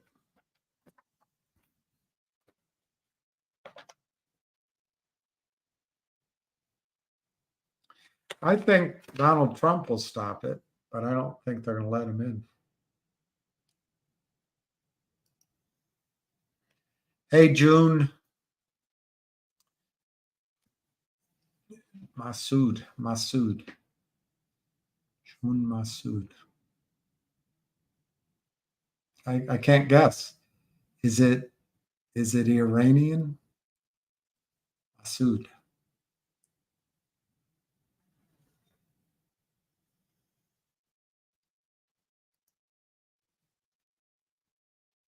Russia will never throw even one. Well, and there won't be World War III. All right. All right. That's good to know that. I'll sleep better. I'll sleep better. There's always hope. Lebanese. I was going to say Lebanon. Lebanese Canadian.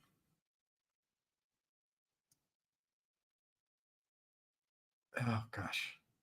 I can't talk about that, June. It'll get shut down. But I'm really, there's a book. I don't know if you read it. I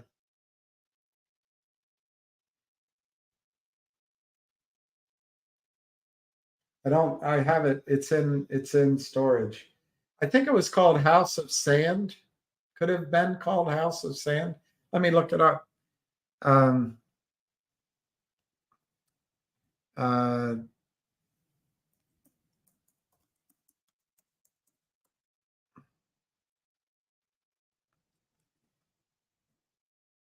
No, it's not a novel. Let me see. It was a Washington Post reporter.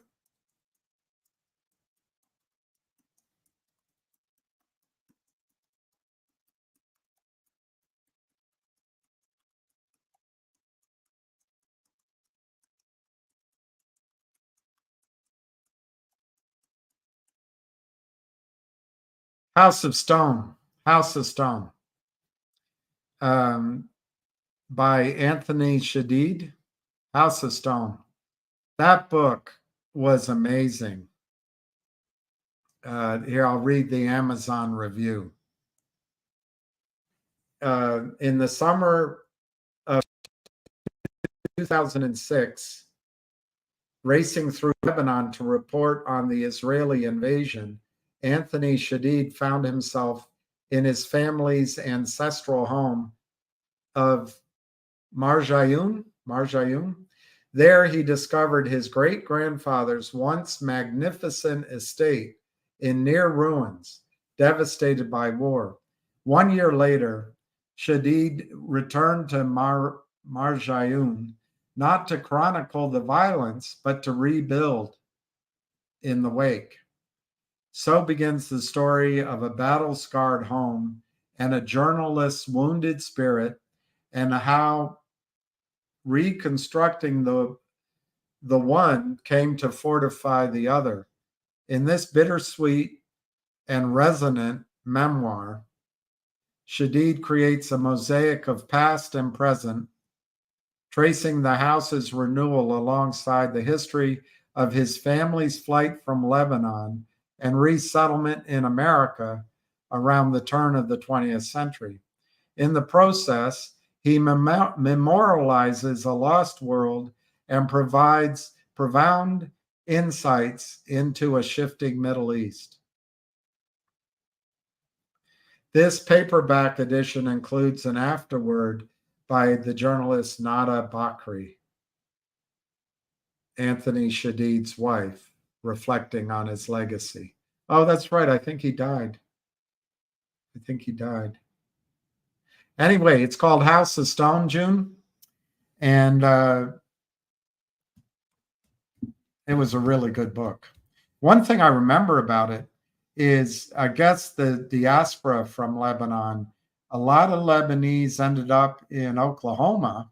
I guess New York maybe, but Oklahoma and Montreal. Those are the two places, or Toronto or Montreal. But those are the two places they ended up. I think Montreal. Anyway, I don't know if you've read it, but if you haven't, June, you can buy the paperback on Amazon for $7.36 right now. You can have it delivered for $3.99. Are you out of your mind? And they only have one left in stock. They do have the hardcover for $17.92.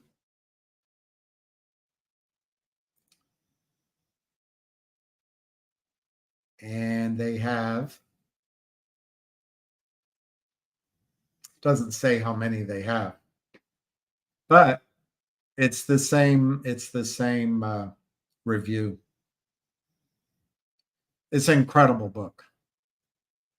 I remember the big stone floors, and he found silver hidden in the attic, I think. And then just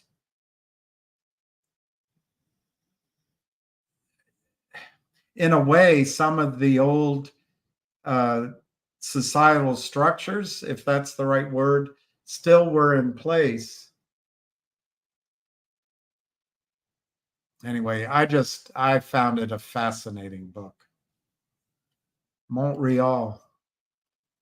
House of Stone, June. House of Stone. House of Stone. A memoir of home, family, and a lost Middle East. House of Stone by Anthony Shadid.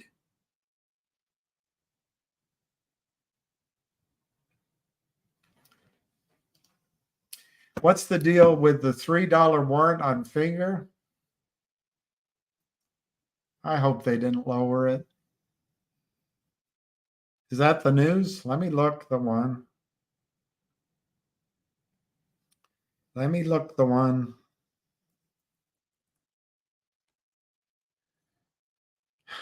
No, they didn't. Oh, sorry. Wrong stock. Wrong stock. I got to look up a finger.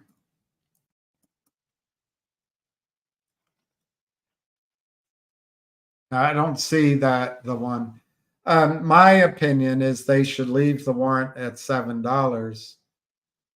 But there's an argument if they lower the warrant, it'll put more pressure, just like happened with GTII. It'll put more pressure on finger and cause a squeeze. I guess it's a half a dozen of one and a third of a dozen of the other. Both will probably work. Personally, I think they should stick by their guns and just do it at $7 because the stock's going to move. But there's an argument going around if they lower the warrant price to $3, as soon as the stock gets to 4 or 5, people will start exercising their warrants. And remember, it's the same thing that happened to GTII. There's one warrant for a real share of finger for every 10 shares out.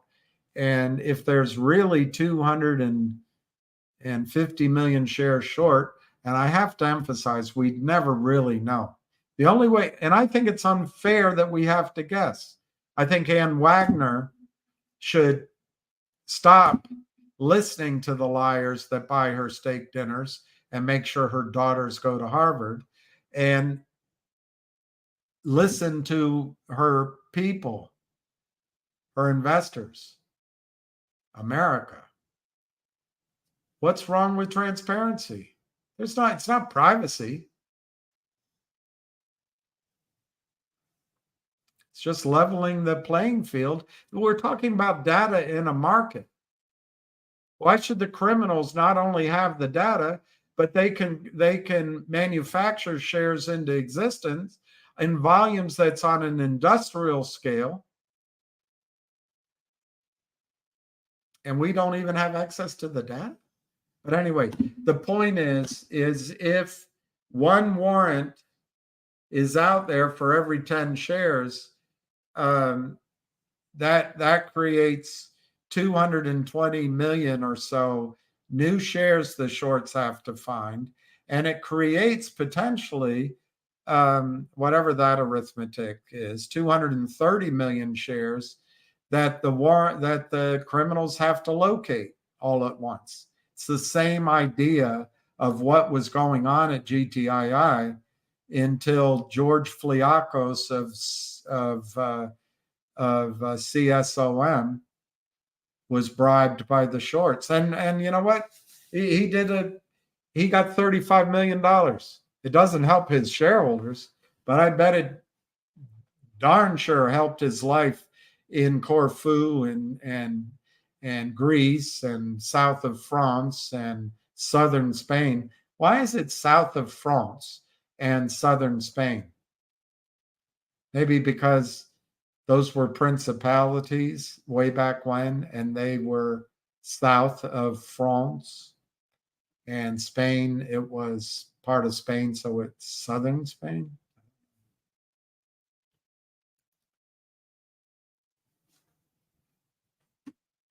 Well, I disagree with him. I think it's I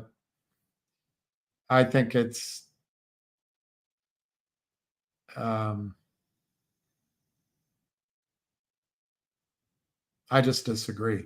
Ham believes it's the thing to do. And I just would rather see Finger raise money at $7 instead of $3. Ham's trying to make something happen now. Make it go now. Make that pain happen now. I personally don't think it's $3 or $7. I think what will make it go now is the announcement of a big new deal, the announcement of positive earnings. But we're all every day we watch. GME opens at 40. What's happening to Finger? AM's Roaring Kitty awakes from his somnolence and we say, what's happening with Finger? DJT drives up. We say, what's happening with Finger? So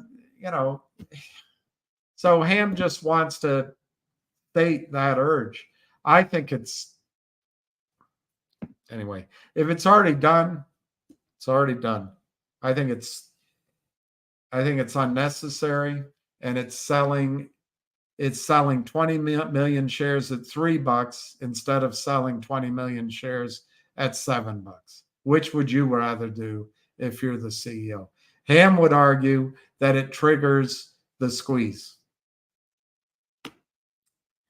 Let me go to his.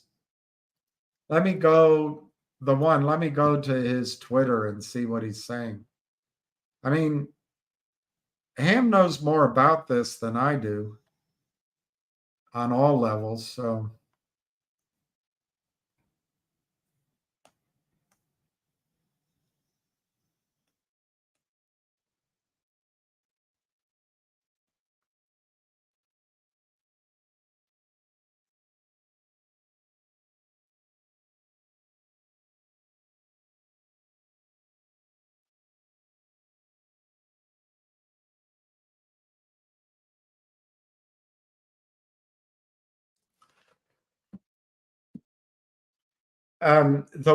this doesn't say they've agreed.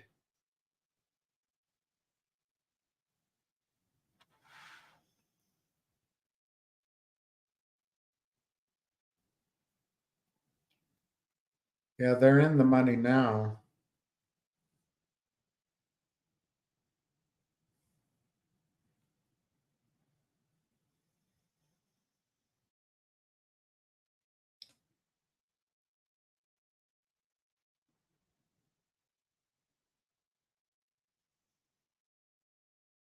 I don't know if it's happened, the one. I would tell them just to leave it at $7 because I think the stock is going above $7 in the next weeks or months anyway. But we're so impatient. Yeah, I think it's a big deal. Let's say they issue. See, here's a thing to think about, the one. They have 52 million shares outstanding. So roughly. So that means they'll have 5 million warrants at $7. So if they do 5 million at 7, that's $35 million. That's a lot of squid. I think that pays for a full year of everything. If they do 5 million at $3, it's $15 million. Of course, Ham would argue it gets the squeeze going, lets other things happen.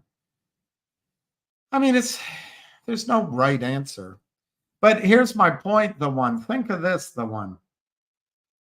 If there's 250 million shares shorted so that the criminals have to cover, let's call it 25 million warrants, 5 million of them are real, 20 million are fake, who gets that money?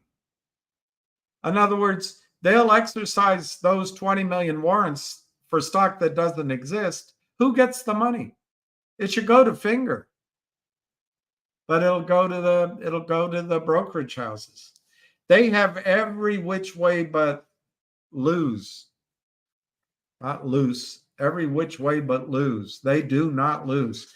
Every angle. This is a perfect industrial crime, which Ann Wagner would like to keep hidden. No, I don't know. Well, I can find out if Ham wants to come on.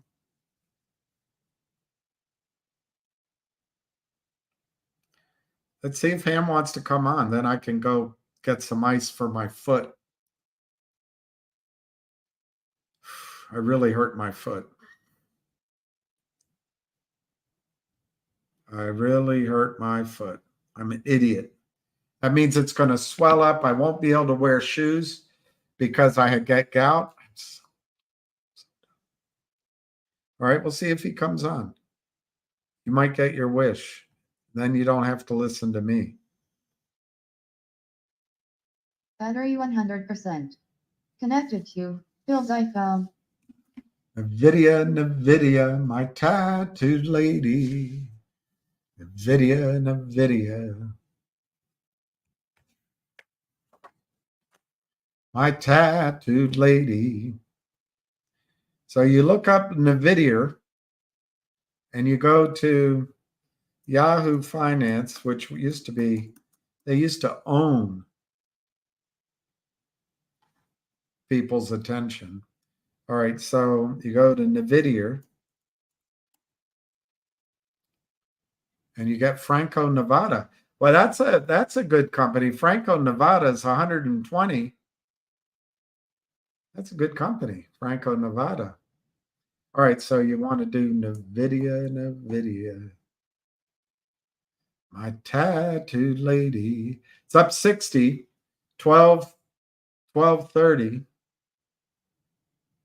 PE ratio, Mark? PE ratio, 71.5 times. 71.5 times. 71.5 times.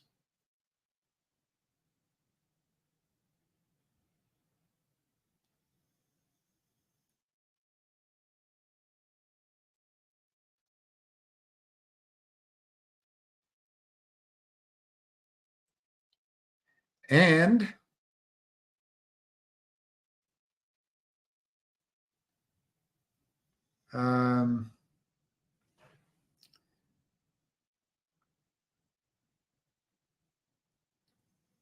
earnings are growing quite a bit, so it might be justifiable. But earnings per share, I'm having a hard time finding. Oh, well. If you stop looking, you'll find it. Oh, diluted earnings per share. I don't know. This is a different number than I saw the other day.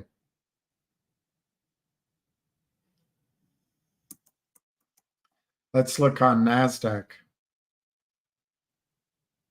See, they can't destroy Nvidia on NASDAQ because institutions own it. So that's the easy part of Dina Friedman's work while she rethinks living around the world. All right, let me see the earnings.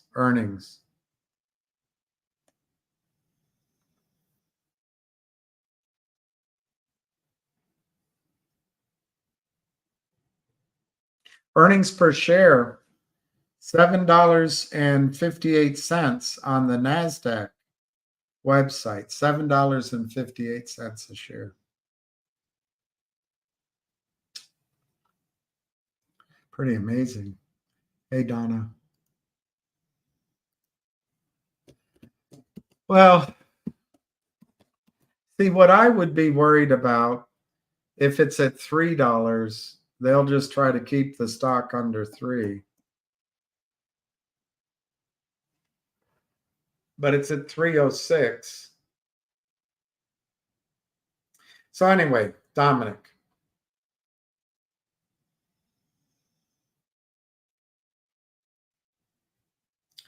There's according to NASDAQ,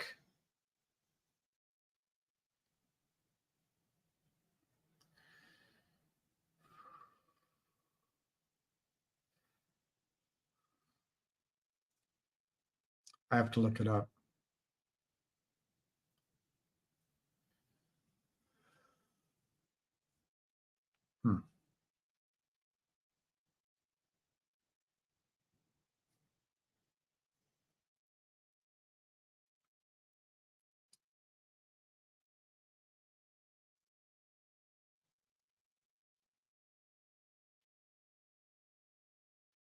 I'm trying to find how many shares they have. I think it's 52 million, but let's just go to the summary.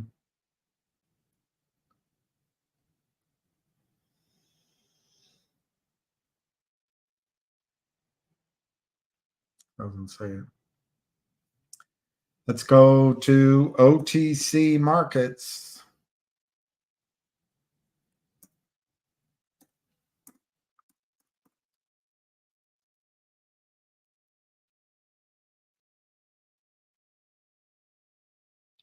Yeah, outstanding shares 52,700,000. So if they issue one, let's use round numbers. If they issue one warrant or one dividend per 10 shares of stock, based on this, they'd issue 5 million warrants. But if there are over 200 million shares short, let's call it 275 million total shares short, out. 250 short. 200. Let's call it 300 million. 250 million short and 50 million real.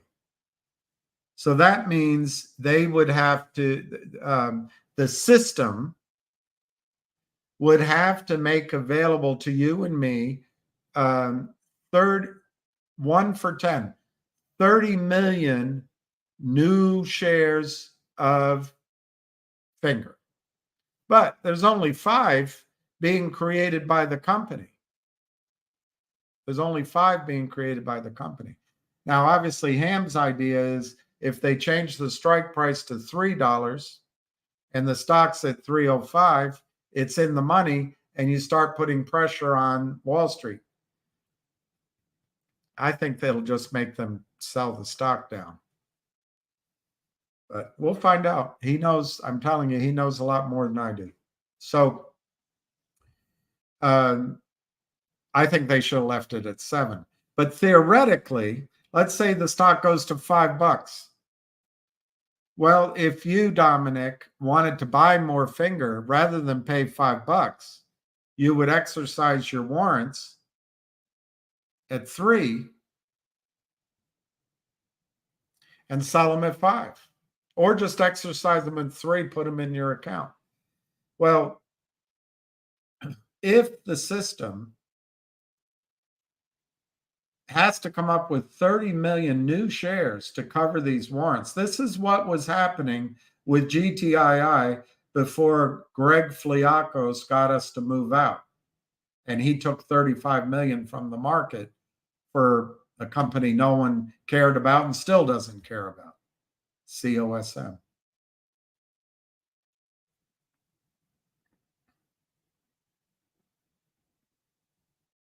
So what would happen, the company will have issued 5 million, will have available 5 million, and that they'll be issued.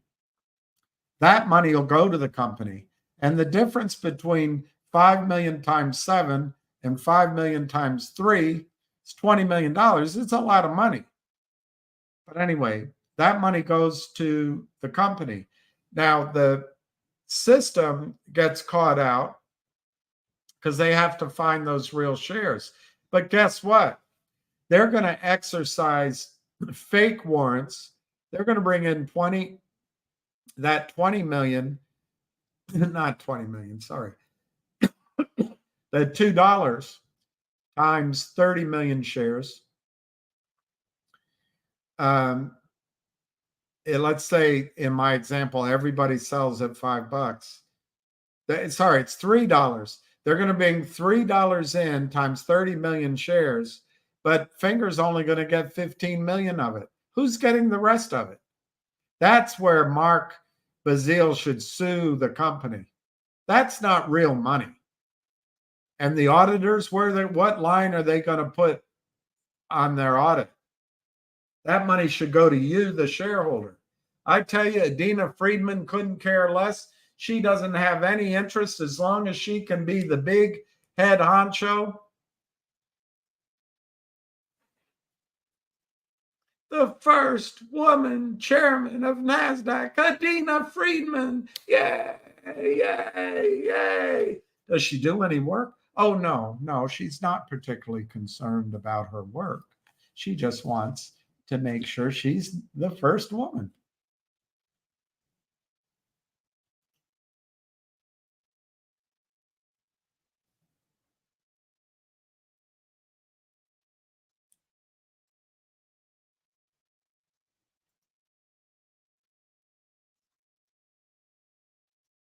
Will you still love me tomorrow?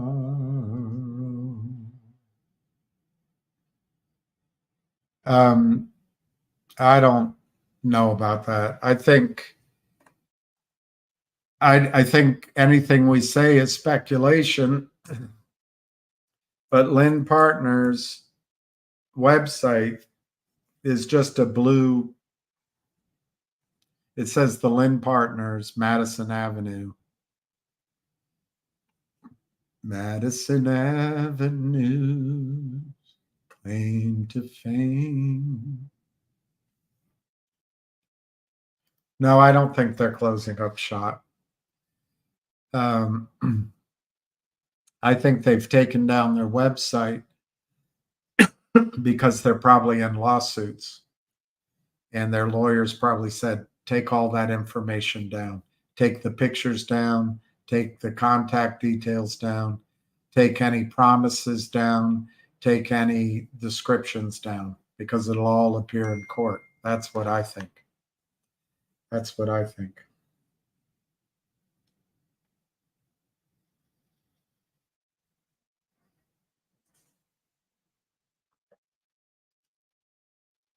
I don't know if we're doomed, Dave. I read that out because I just hope we start letting our congressmen and our senators know we don't want to go to war.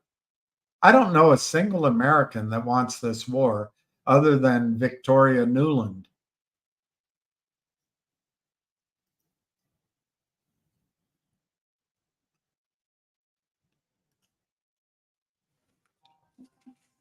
Call from it. Okay, so you have two questions already. All right, let me start off by number one. Someone posted that the GTI we gave up. That's full of shit. We haven't given up. We haven't given up. I just posted that. I just found someone with 900,000 shares that said to join the lawsuit. If we can sue the CEO, they could throw him out. Okay, it's not going to take 100 years. We have companies that are going in. We do not own the company. I cannot do anything. I can't say anything. What am I going to say? We're buying stock in a company. The CEO doesn't do anything. I can't. We're all stuck. We're doing everything in our power. Richard Hoffman of Legal Not Legal Advice is all over it. He's doing his best. Sign up, whether you got 1 share, 10 shares, or 100,000 shares. Sign up, tie up your stock. That's all we can do, and everybody's joining in. I had 2 friends post 20 million shares up. Okay, 20 million. They joined the lawsuit with 20 million shares. All right, so I'm doing everything I possibly can. That's all we can do. So stop saying we give up. I can't talk about it. There's nothing to say. We can't make it go up by talk. We have to act. Listen, We have to act. I can't make it go up no matter what. It does it by, we did what we said we were going to do. We exposed the crook and we exposed the prime broker. That was a gift, the prime broker, and that was given to us by DBMM. Okay, I didn't even know about that. She gave it to us. So I did everything possibly we could do. The SEC does not settle the trades. Where's the fails to deliver? I don't know. I'm not inside the government. This is your government not protecting you. It's got nothing to do with us. So stop saying we gave up. We can't say anything. What can we do? I don't even know what to say.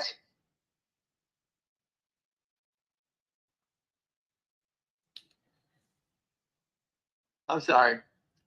No, you're fine. That's all I can say. It's all I have to say. I can't say anything. There's nothing to say. Give me something to say. Oh, the CEO is going to do something? When? When is he going to do something? I don't know.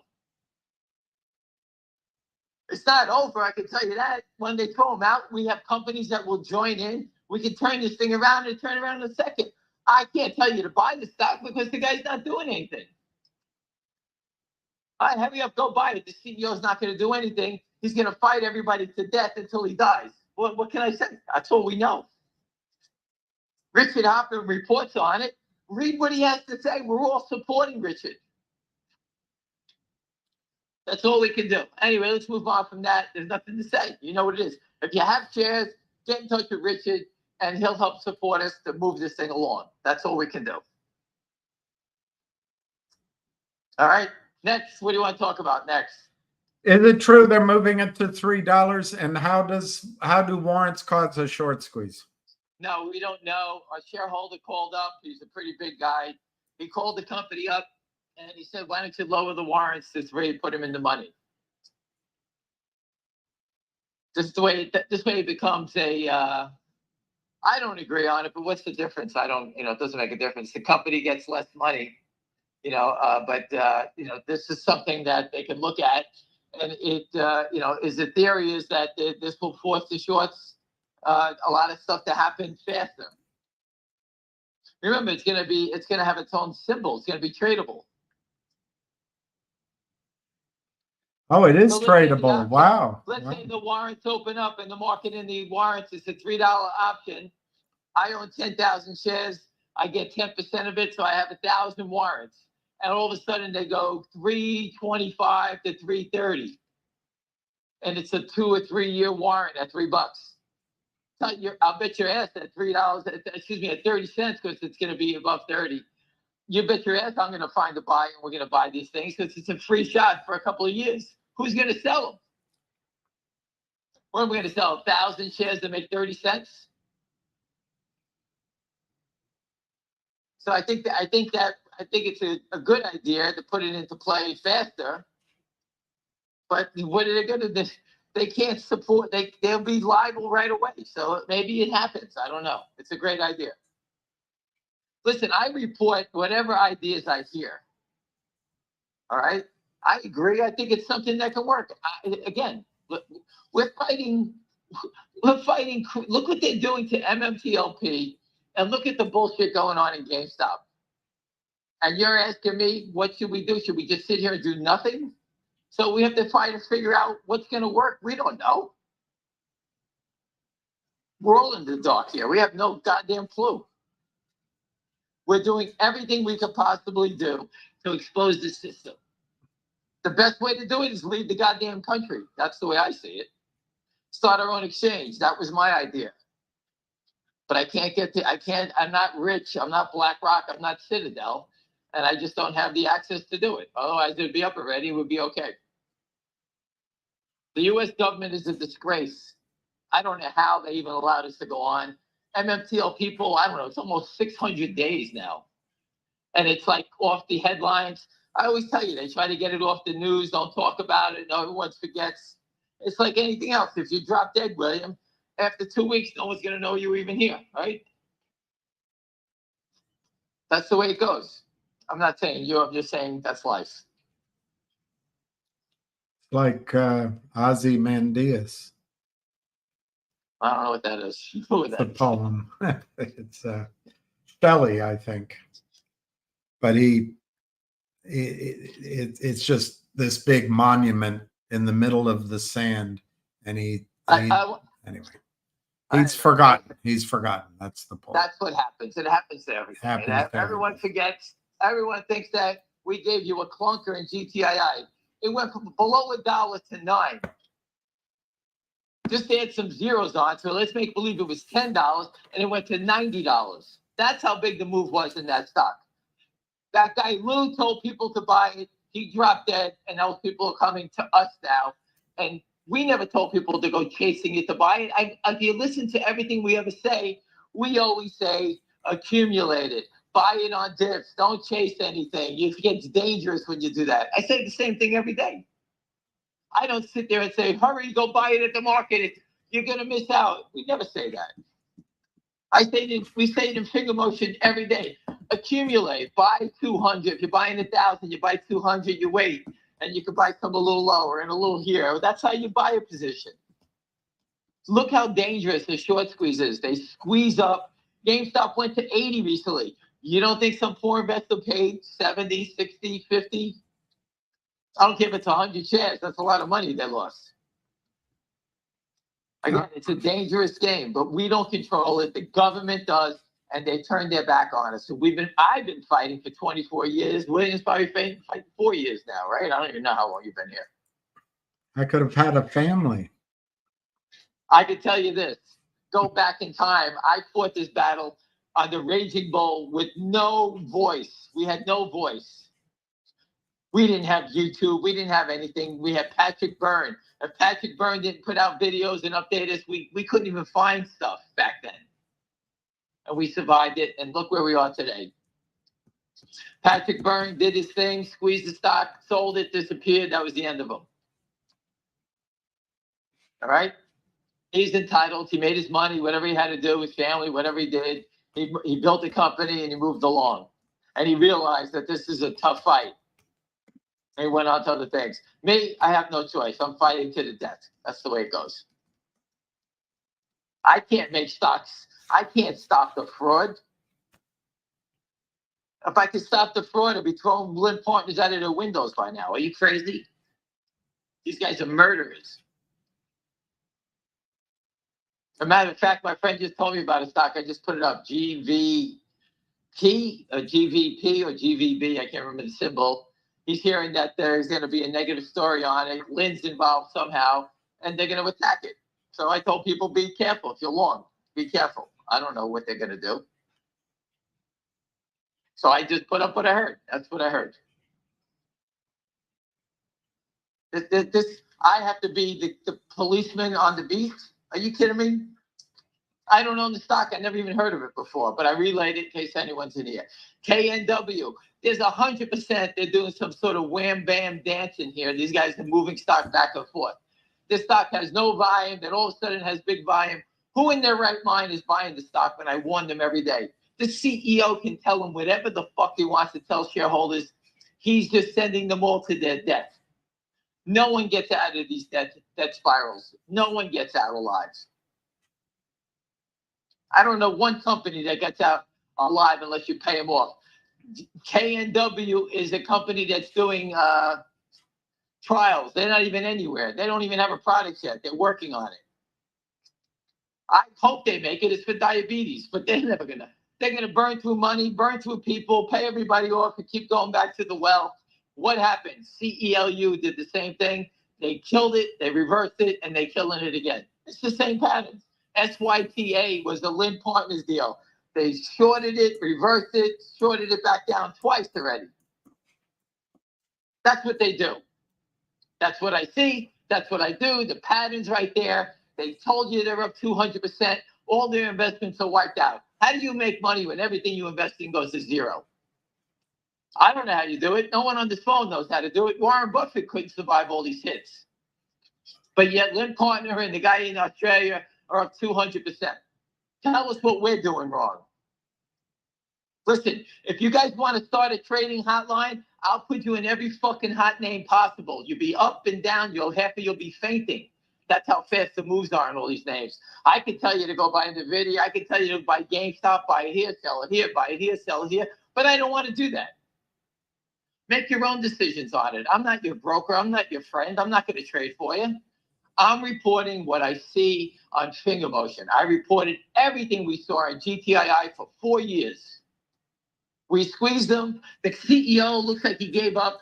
What can I do about that? He fought, then gave up. The guy's almost dead. Let's hope he dies. I don't even give a shit. But he should have done something. He's done nothing. And now we're all standing here. What do we do? I don't know what to do. I had two friends just put up 20 million shares. They didn't just buy it yesterday. I can tell you that. So again, we've done everything possible. The SEC, I put the truck out there 15 goddamn times. We put the truck at the Southern District, Fox News, everywhere on GTII. And for the people, someone had the balls to say that to me is a disgrace. And I called him a good shareholder, and I ripped him a new asshole too. He said something, and I said, what are you, out of your mind? We do this every day, we fight. I don't control any of this thing. And for the 1,000th time, people, GameStop is controlled by hedge funds. not Roaring Kitty, whoever the hell he is or whatever he's doing. Those are hedge funds squeezing of the shorts. That's all it is. They're going back and forth. Do whatever you like, but it's hedge funds. It's not that kid doing it.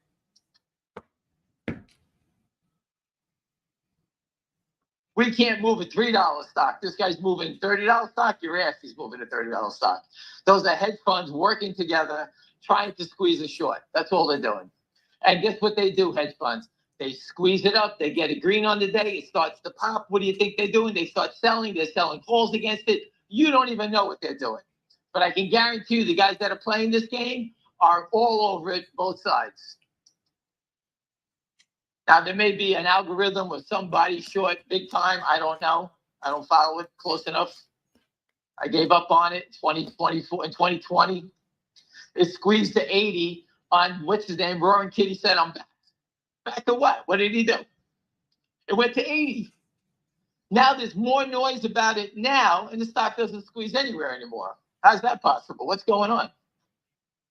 I thought that now with this new position, whatever he's going to do don't think Morgan Stanley knows how to get out of these things? You think they're going to let this guy trap him? I hope he does, because it kills the shorts. I'm with you. I'm believing it. But just be careful, because I can't. I told you what to do. If you're long, trade it, buy some cheap options, and never look at it again. Pick a month, pick 2 months out, pick a week out, whatever you want to do. That's the safest way to play, and you always be part of the run if it comes. It's the way to do it. I can't tell you when it's going to come. Roaring Kitty's telling everybody just to chill. So go chill. Buy it and chill. That's all I can tell you on that.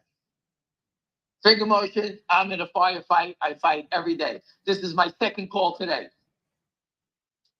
on the subject. My second call today. I told you the selling eventually is going to stop. These guys are just trying to get people to panic. Pushed it down. Yesterday, the woman said it was going to break 3. It broke 3. It's back above 3. It started to go 310. They try to push it back down. It's the same stupid pattern.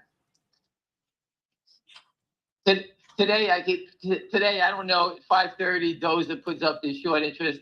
I think it'll be more towards, 50%, 50-something%, because there were buyers. My friend called me up. He's got a buyer. Another guy's got a buyer. My friend's got a pitch to the guy who wants to buy 100 tomorrow. I have a guy who has a friend in Malaysia who wants to buy $2 million worth of stock. I mean, so people are calling around buying it. I don't control it. I'm not their broker. But you know what? Go get them. I don't report every second when someone's buying it.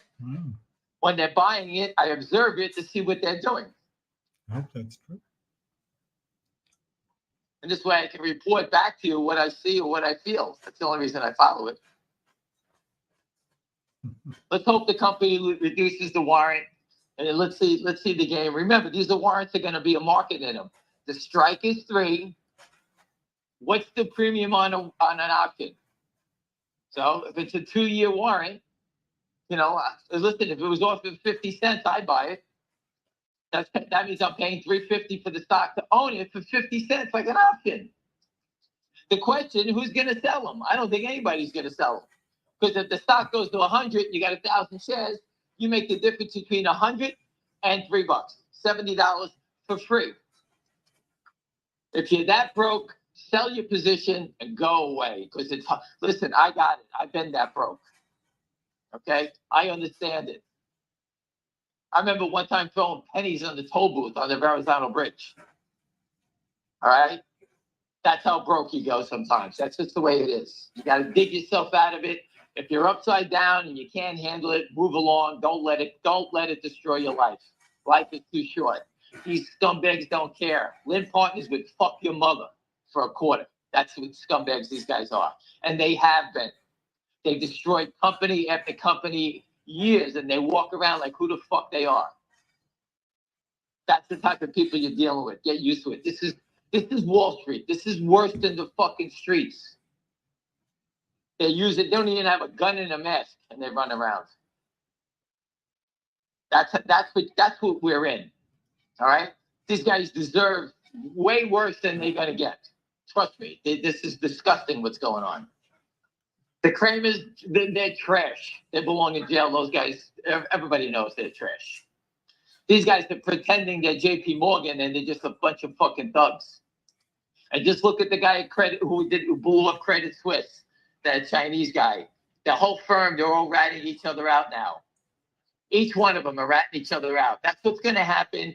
Remember, this guy lost $20 billion.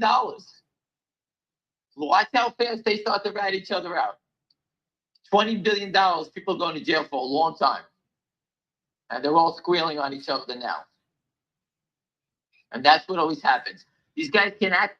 And all make believe they're all strong. But when the law comes, you watch how fast they start to turn on each other. Anything else, Wayne? Yeah. Can you, I mean, if this bores you, you don't have to do it. But can you just go through the mechanics of a warrant? For some people, they don't quite understand how it works. If you don't want to, I can do it after you. It'll take 2 seconds. All right. The company's giving you a gift. If you own 1,000 shares, you're going to get 100 shares for free. But you have to pay for it, okay? If you're going to exercise it. So the stock is going to be, let's say the stock is $5. Let's say the warrant is $3. I'm just making believe it's $3. It'll have a value of $2 and something cents. You can sell it or you can convert it into stock. If you convert it into stock, you would have to pay the company $3, okay? And then you can convert it and sell the option. It's the same, you make the difference on the option. So if it's $5, you would make $2, you have to pay the company $3. Because you have to convert the option into stock. And to do that, you got to pay the company. So if I were to buy your option, let's say the stock is $3 and the option is worth 50 cents, the warrant. All right, that's, if I buy it from you, if I buy you 100 or 1,000 of them, whatever number it is, you multiply it times 50 cents. I would pay you to buy it from you, and you take the 50 cents and you make the profit. That's it. But you're getting a free gift, and I look at it, you know what? Think about the free gift if this was GameStop and it went to 500. Think about that, selling it at 50 cents and it goes to 500. That would have been worth 500 minus 3 or $497. And so these things do happen. I mean, if you're flat broke, take it, run away, do what you have to do, and never come back. I got it. I've been there. I told you that. You're getting a free gift, and the gift is for one reason. The company's not giving it to you as a gift because they like you. They're doing it to get rid of Lynn Partners. That's what the whole thing is about. Lynn Partners is here, and they're trapped. So they're trying to get rid of them, and that's what we have to deal with. So now Lynn Partners is here, and what are we going to do with them? They're going to be short. If there's 230 million shares short, what's 10% of that, right? Right. It's 23 million more shares. They're going to be short those warrants 23 million times. What do you think? Yeah. What do you think happens if they exercise those warrants? Who gets the money? Shouldn't it go to Finger, or does the brokerage firm just keep the strike price? No, they got to go to the company when you exercise it. I know, but the company's only giving out 5 million shares. The brokerage firms might have 20 million. You can't execute a fake. You can't execute a fake one. But what are they going to do? They have to go out there and buy you a share. I know. Your brokerage firm, if they don't have your option, they got to go. And you want to exercise exactly, it. but you're going to send $3 in. They're going to go buy it at $5. So it's going to cost them $5. It's going to cost them $5, but you're sending 3 in. So you don't have to send anything in. If Charles Schwab is short 1,000 shares, and they owe you 1,000 shares, and you want them, you want to exercise it. There is nothing to exercise. They'll say, "Hey, we exercised it for you, and we got you 1,000 shares." So the client doesn't have to send anything in. No. That's the brokerage interesting. firm is going to be put under fire. That's why by lowering the price, it speeds up everything we're trying to do. That's very interesting. You know, we're trying not to wait another 2 weeks or a month for it to get to 7. We want the action now. Okay, so I just asked Richard Hoffman, and maybe you can put out in your best salesmanship. He needs less than 5 million shares of GTII to sign up. I've been reaching out to everyone. Please sign up. It locks up your stock, but it benefits. We got a stock that's drifting away. We need everyone to sign up. You sign up, Richard can remove management. We can get people in here that can handle this thing and make it grow and turn it around. We still have 500 million shares short. We need Richard. I can't thank him for everything he's doing. Without him, we'd be dead. Because we needed someone to take control, take leadership. Richard is not getting paid. He's doing this out of the kindness of his heart. He has an investment like everyone else in the stock. So please help him out. I don't care if you own 1 share or 10 shares or 1,000 shares. Just do it and just take it and help out. That's all we ask you to do. Is it true Lynn Partners is shut down? I have no idea. We've called. I had my friends call who know them, and they had no answer. I don't know. Listen, when things like that happen, their lawyers are probably saying, "Hey, take down all your social media, blah blah blah blah blah," things like that, and then eventually it'll pop out that the SEC got them. Pharaoh, I just texted Richard, and he says the collector, I don't know who that is. The collector thinks we could hit it today or Thursday, guessing he needs less than 5 million shares to hit the number they need. So everybody I know is pushing. We found the guy who's got 8 million shares. We're trying to get him to step in to turn it in, to join the files. If he joins, it's over with today. I think Richard knows who that is. So Sue is asking the obvious question: why wouldn't the CEO of I think she's talking about GTII. Why wouldn't he want to get these deals done? He's over 80-something years old. You know what? I told you the only 2 people that I know over 80 I would hire would be Mick Jagger and Keith Richards. They're still running around. Listen, I can't speak for him. The guy's been doing the same thing for 30 years. Change to some people's death. I don't know. It doesn't make any sense. And, I think Richard's going to remove him, and that'll be the end of him. That's the way it goes. If he's done anything wrong, he'll be exposed, and it all benefits everybody else who finds out. Maybe he's trying to hide something. We don't know. We don't work for the company. All right, but the people are fighting like crazy and to expose whatever it is here. And we want to get this thing going. William has met with people that want to put companies in here. I have. Richard has. Other people have.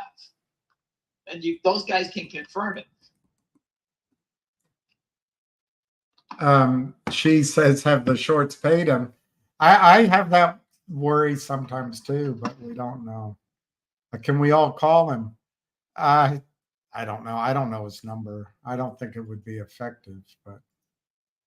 All right. So you both said the most ridiculous thing. Okay. I don't mean to be sarcastic, and I curse out a You woman on can. Twitter. You can. I've been on My here friends too yelled long. at me about it. I don't mean to be vicious.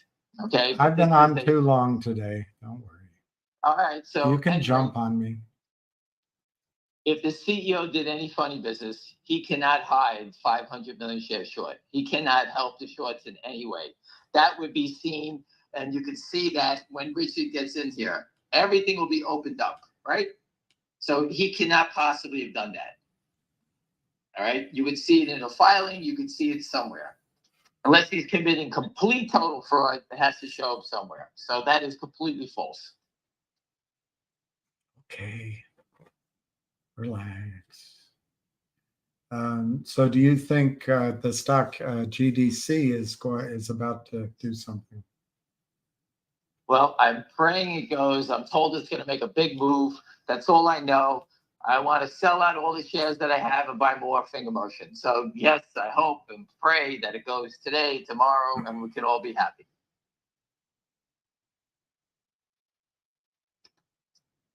My young daughter wanted to put out GDC orders, and it was the first time she's ever done it. She owns 3,900 shares at, I forget, like 350. We're all in the same spot. And they wouldn't allow her, I think she uses Fidelity, they wouldn't allow her to put it up there at a certain price.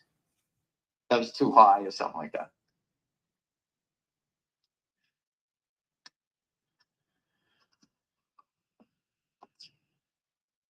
Anything else? I don't, let's see. I mean, it's nothing you can comment on, but apparently Saudi Arabia is not going to sell oil in dollars as of June 9th. I think that's a big deal. I think that's a big Punish the US, who deserve it. Anyone who voted for these idiots, they destroyed the whole country. Yeah. And they did it quickly. They did it at breakneck speed. Yeah. They weren't kidding around when they They decided weren't kidding around. That's exactly right. So anyway, I don't. They're Listen, like these those too two many girls times- that flew off the cliff in the Cadillac. I forget that movie. I never watched that Oh. movie. I forgot the girl. Thelma and Louise. They're like that. Right. Drive us off the cliff. There's not really any other questions. And I can't think of one to make up even. Someone just sent me an interview with KKM Armor Funds portfolio manager Luke Rahari. Is that the guy from GTIA? Yeah, that's that guy.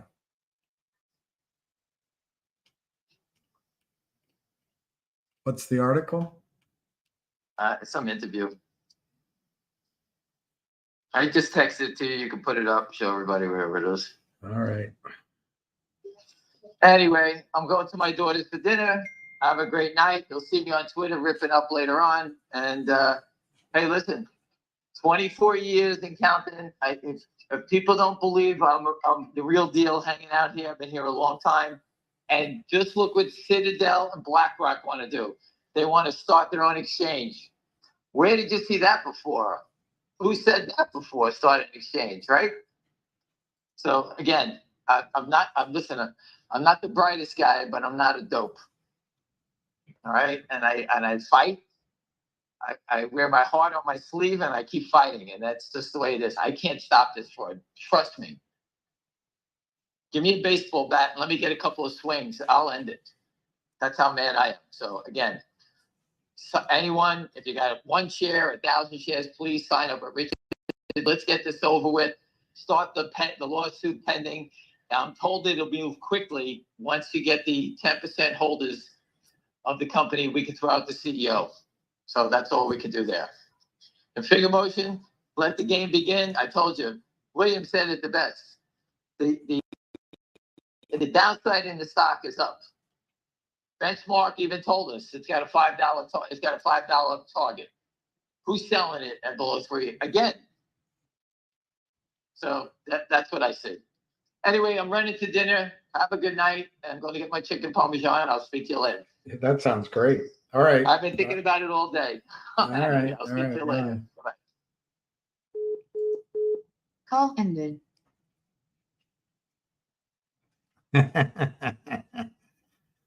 Pete. I'm not going to click your next thing because obviously we're not threatening anybody, but we're talking, metaphysically.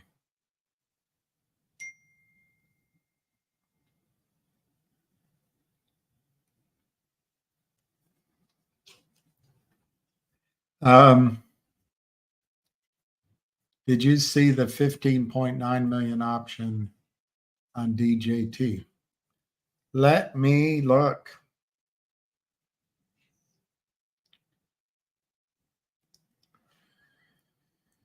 Let me look. where do I find it? I don't know where to find that. Because I don't know what I'm really looking for. I don't know what I'm really looking for.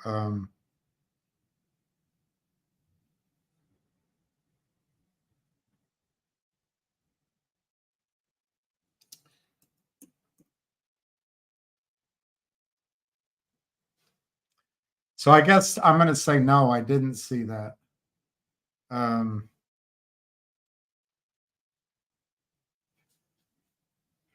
June 4th, that's today, right? No, today's the 5th. So I don't see anything filed.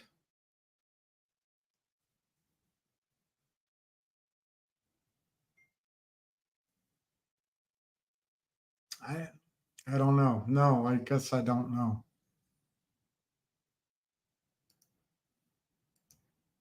GTII prediction sucked. What was your prediction? Ham told me about GTII at around 10 or 20 cents. It went to $9. So it was on me. I didn't get out, you know? So I don't think it sucked.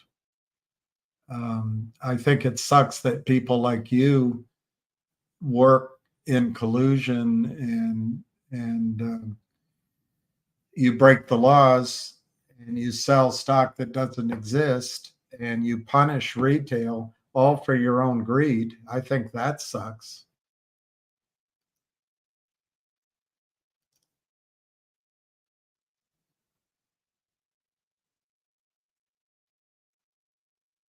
I don't know what Boss Blunted exchange is. Is that that's the name of the exchange, Boss Blunted?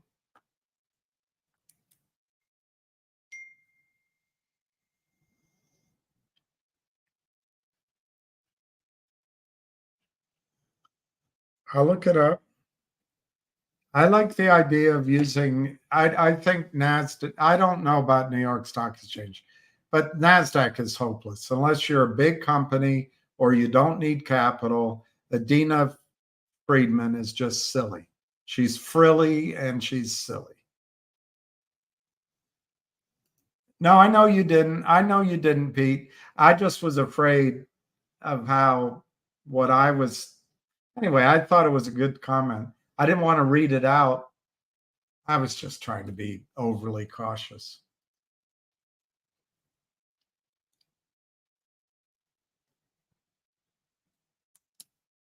That's some squid. $10,000 investment in Bitcoin in 2000. Program. RICHARD. All right, hang on a second.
Sorry, Scott. That was Richard Hoffman, and he's a good guy. And I tried to get off the line. I learned a lot that I can't share, but he thinks they need to get 38 million shares. So that's 10% of the outstanding shares. He thinks they're there already, but maybe not. But because it depends on if people who said they're going to do it actually do it. So to get more names would be good. And the email to send it, well, I don't know if I have permission to give that email out.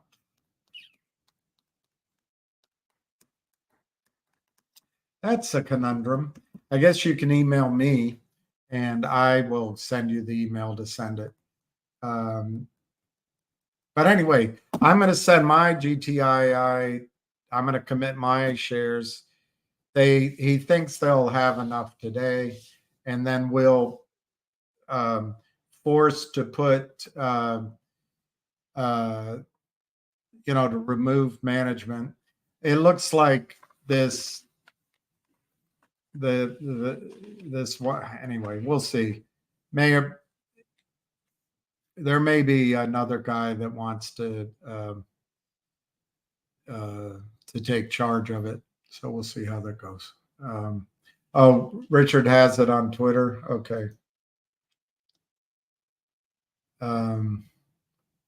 I didn't mean to hold everybody up. I also asked Richard why he withdrew his case, MMTLP. I think it's against Fidelity. I can't remember. I didn't think to ask him who it was against. But the reason he withdrew from his arbitration is he had learned all he could learn.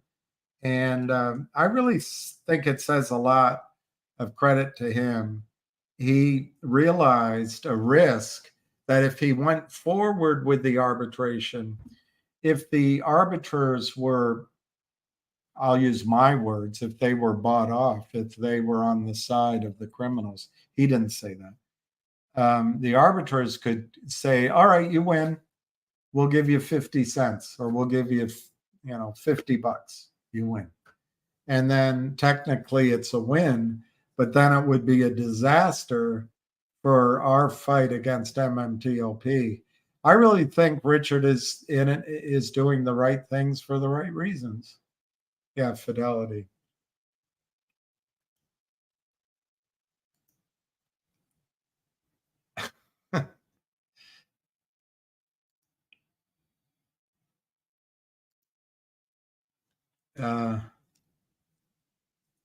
Yeah, Lou. I was thinking about Lou last night, or was it this morning? I didn't sleep that well. I don't know what time.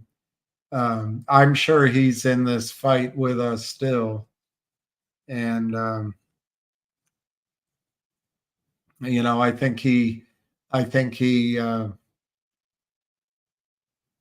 think two or three things. He really saw how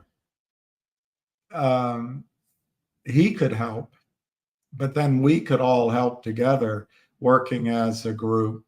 He could help by teaching you what he saw. I also think Lou had a vision that he tried to share, a way of trading that he tried to share. And I think he was generous with that.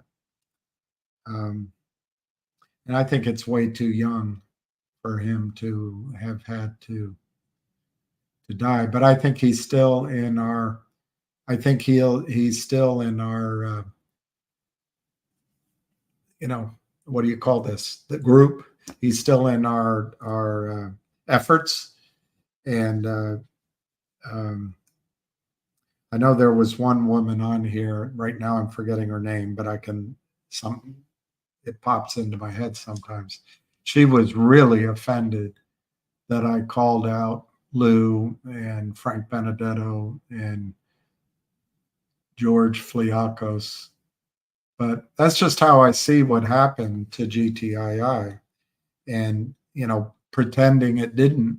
I don't really believe in coincidences. And I also think that they were down $1 billion on their way to being down $100 billion.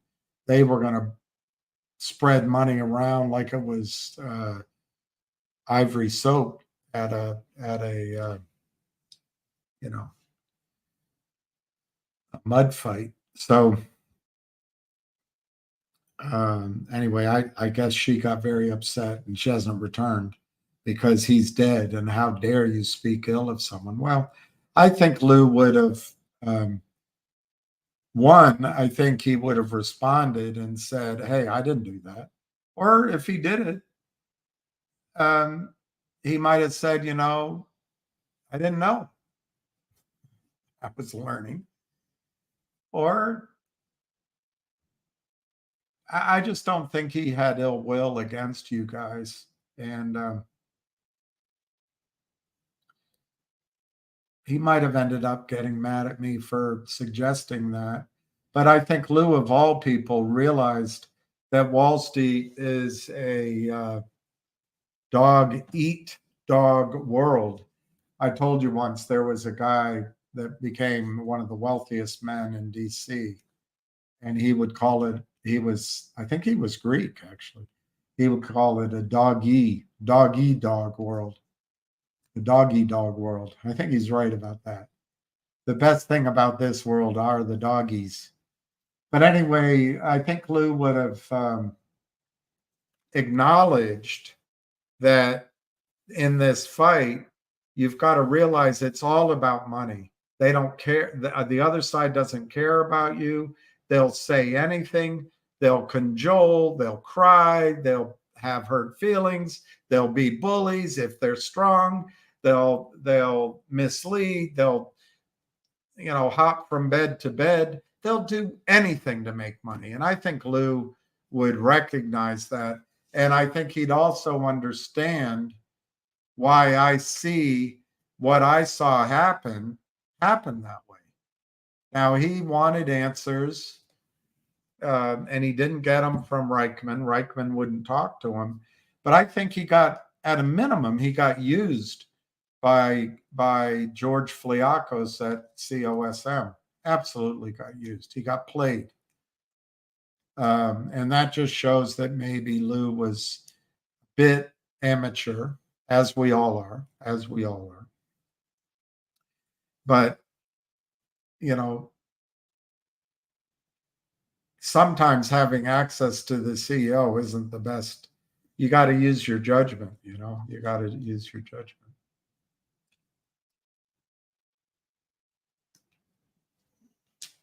Scott, this is very funny. That's one thing I was just talking about with Richard.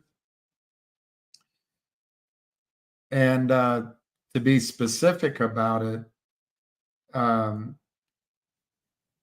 we were talking about the CEO of GTII. And, just to make two statements, they asked me to do it last summer. And I said, yes. But apparently another guy wants to do it now. And I gave a negative response to that other guy. And Scott, the thing I boiled it down to is I trust myself. I know what my motives are. Now, that doesn't mean I can't be making a mistake. Doesn't mean I can't probably be fooled, probably. But I was just telling Richard that I just don't trust anybody in this whole thing. I think there's, I could count the people I trust probably as many times as I pretended to inhale pot in my life. Less than 5, counted less than my hand. And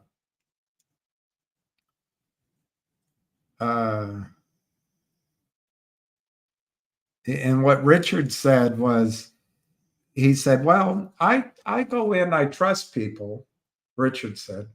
So Richard goes in trusting, and as soon as he sees a behavior that shows that you're not trustworthy, then he knows to back off.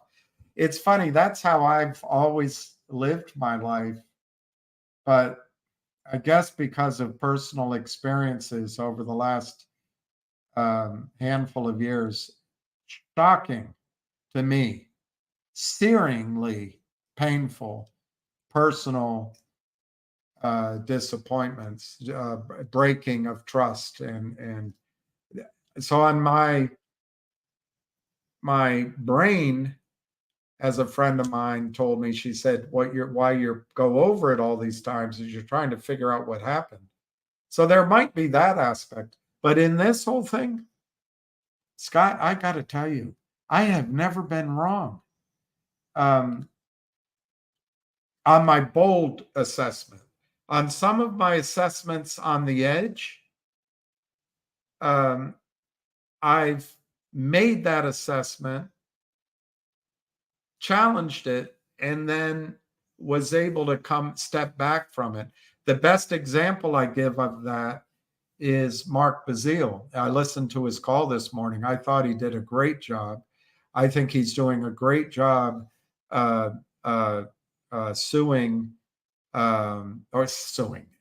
joining this class action suit. But way back, I'd say almost 2 years ago, he was on the calls. And I had just done 2 videos on the Kramers on a stock. One was HPIL and one was VNUE. I have them in my files stacked there. And both of those were the Bazile law firm. And the Bazile law firm settled with Gert Kramer. And the Kramer settlement was, Kramer gave back the warrants and gave back the shares sitting at the transfer agent. It's all in the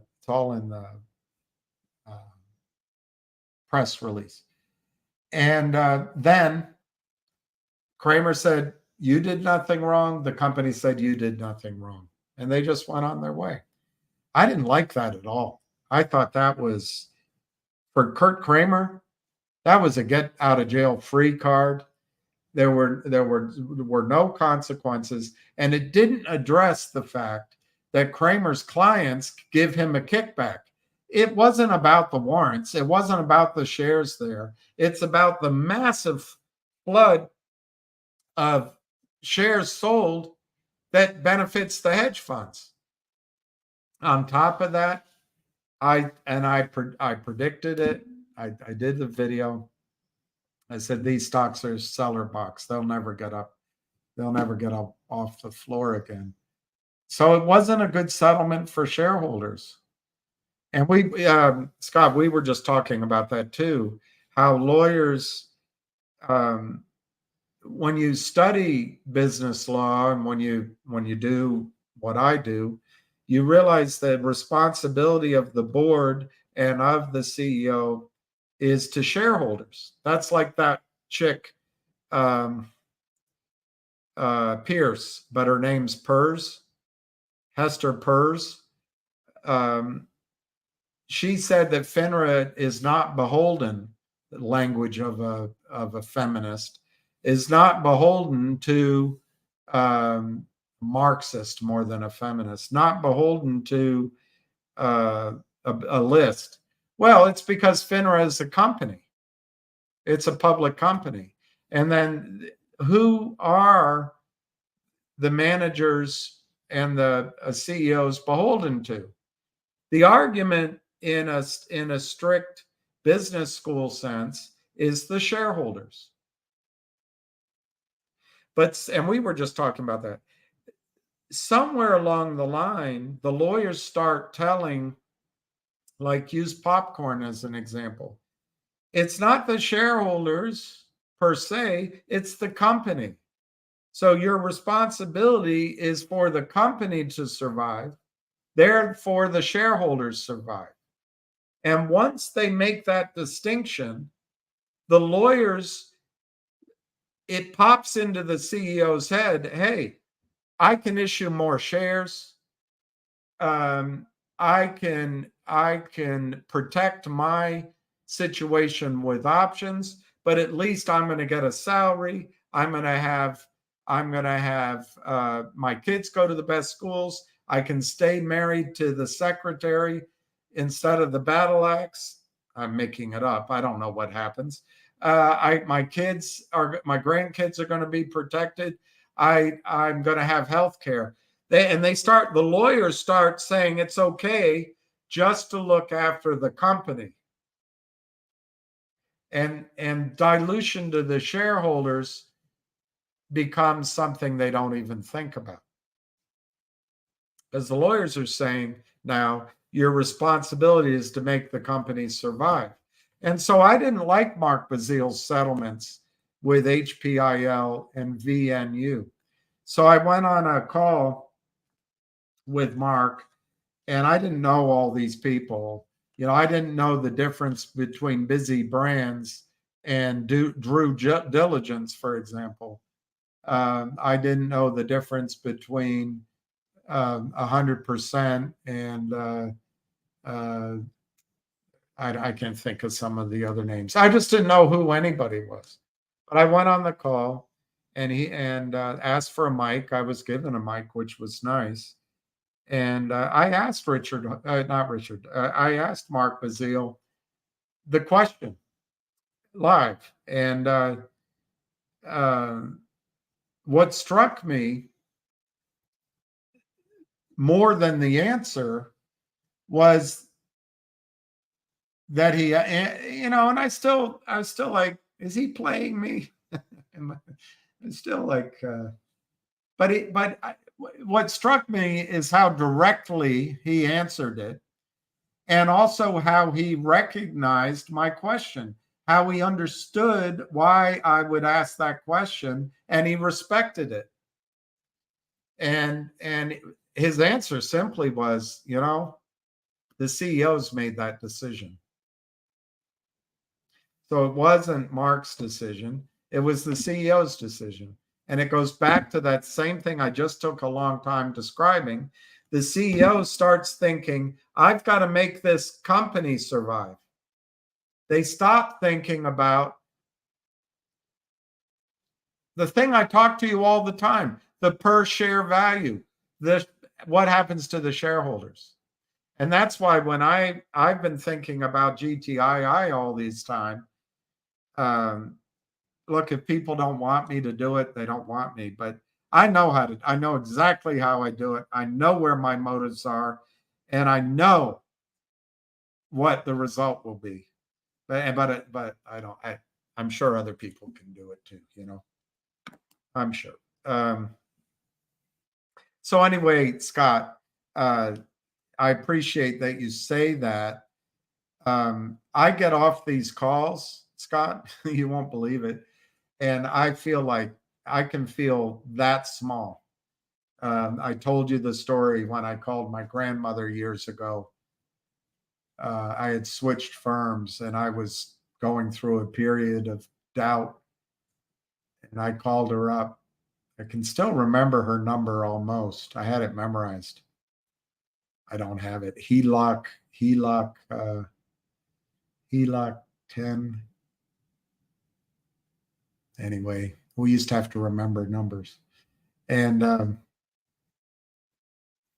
she was great. I told you that story. She was just great. She'd sit either at her kitchen table or in the living room with this.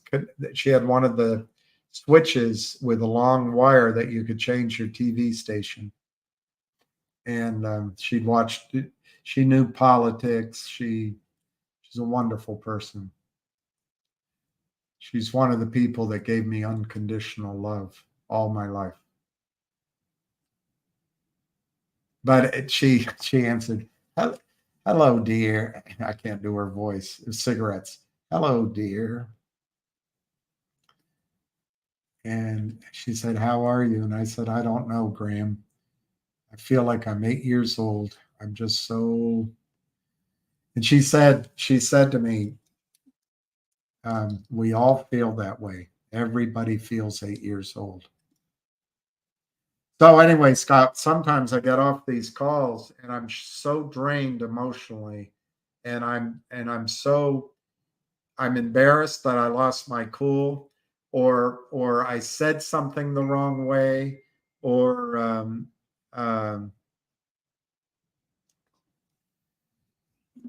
or I said something stupid. uh, and you know, last week, 2 weeks ago, I guess it was, for a week I had gout, and I think I'm going to get gout now in my left foot because I stubbed my toes so hard I screamed. That's how it starts. But I was so stressed out by all of this that, I get physically, I carry it, but I don't always feel that way about myself, Scott. But I do know what my motives are. I do know that. I do know what I try to do. And somebody emailed me today. And by the way, now that I'm seeing your emails, I'll start going through those live. I didn't see them for a long time. But Scott, sometimes I pray for guidance on that, because I really, now I'm, this is the last thing I say. When I went to Netherlands Sewell and Associates, the retirement party for the CEO, one of the mottos that Fred, so I don't know, it wasn't Fred, it was Clarence. Clarence put out was that they taught young people, and they carried it all the way to the top for their clients and others. Do the right thing for the right reasons. And it sounds so, it's one of those things you say, that's stupid. But it's not when you think about it. It's like my old boss at what's now Morgan Stanley. He used to say, they'd have a cigarette. Always do what you say you're going to do. And it's these little things that matter. It matters. These reminders when you get emotional, when you get scared, when you get insecure. Anyway, I'll stop talking. I appreciate very much that you said it, Scott. That's my point. I get all insecure here, sitting all by myself. So I appreciate the input.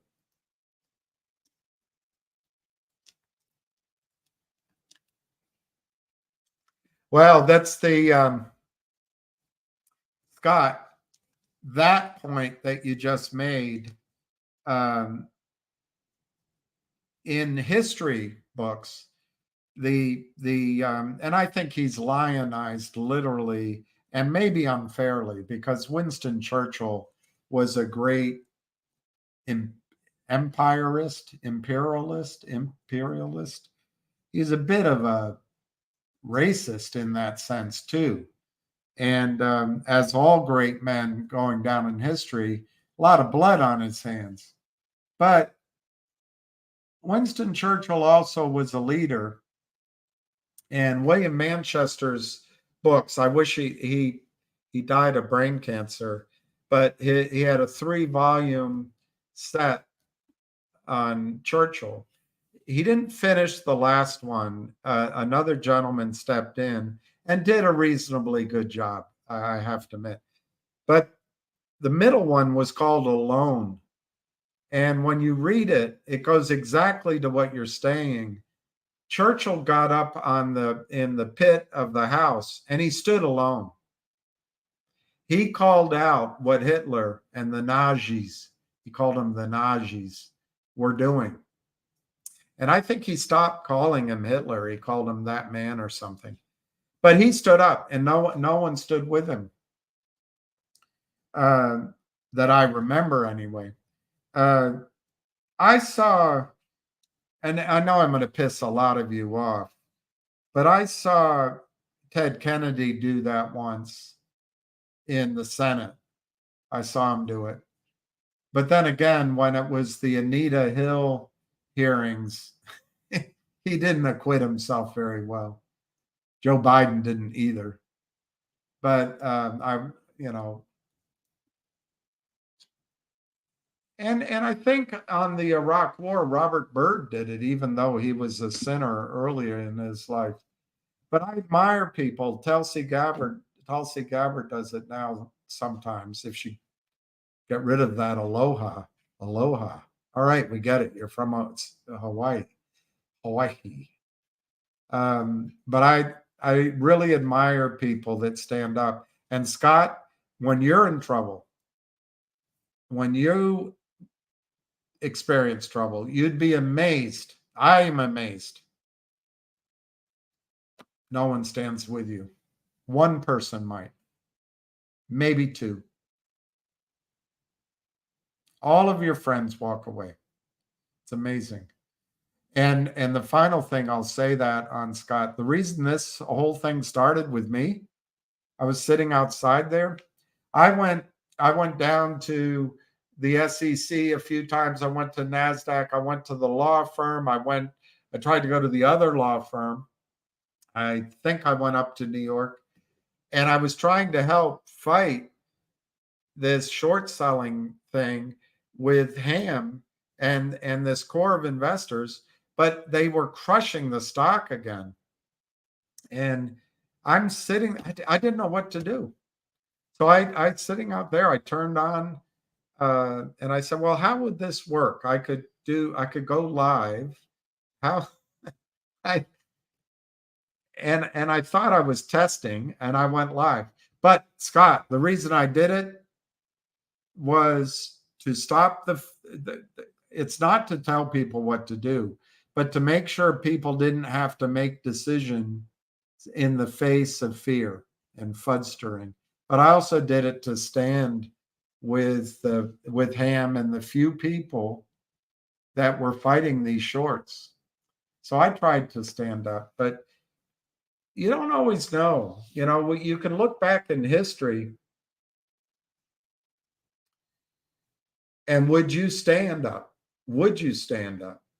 And I think every generation, God gives us a new test, because we can all tell that what we should have done back in Nazi Germany or in the first 200 years of America, what we should have done.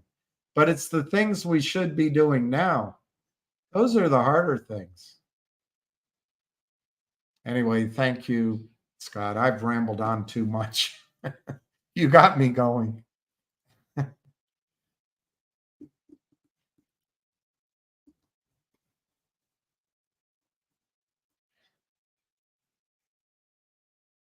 I'm out for the night. It brings to mind what one of your sons said, sucks to be you, Dad.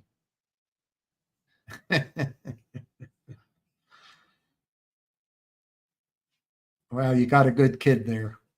That means he has empathy. He has empathy.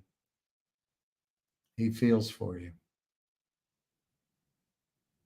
Wow, that's a lot. Reported by Moo, $15 strike. $15? And the stock's trading at 49? That's an odd. Is it a call? Is it a call? Boss Blunt is an AMC YouTuber. Okay, I'll look. I wrote it down. I'm not writing it down now. Yeah, probably. Scott, I didn't read all the things you said.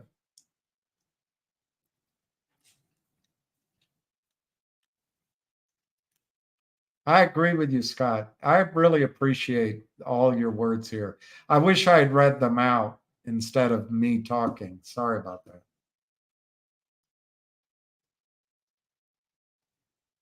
That's Indian George. So we endeavored to persevere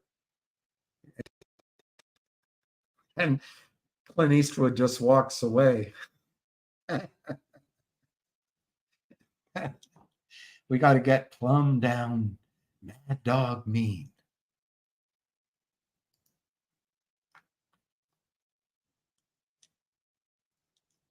I know. I hate that more than anything. It's just business. Nothing personal. It's just business. I trust politicians until they tell me they're politicians.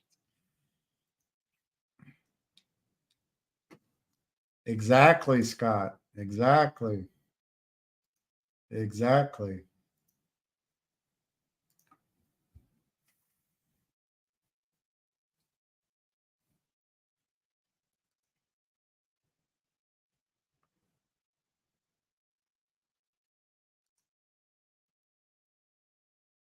Well, I think I know you're gone, but I think they come on when people keep pushing me to talk about GTII. So I get more and more specific because I guess no one can read between the lines. And I'm sure they take my words as if somehow, look, the facts are what they are. The trade round tripped. They got us. But it's not over. The massive short positions still exist. I just talked to Richard Hoffman. We're going to get these guys. I just didn't know that. I didn't know that.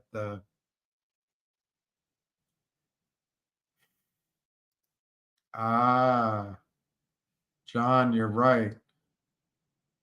FINRA arbitration, FINRA board. My foot is swelling up as I'm talking to you guys. I'm so stupid. All right, let's see. Yeah, sorry I talked so long, Donna. Sorry about that. I was trying to be respectful to him, which imposed on my being respectful to you guys.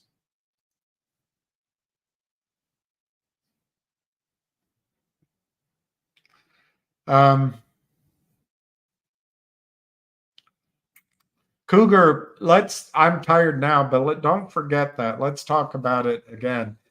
I think being in on one of these exchanges would be a good idea. But I think the one in Texas, I guarantee you the documents that they had to sign with BlackRock and Citadel, it's going to preclude any of us getting in at a good deal, at a good price. That's my opinion. But, maybe you're talking about a different exchange. So let's do it on other calls.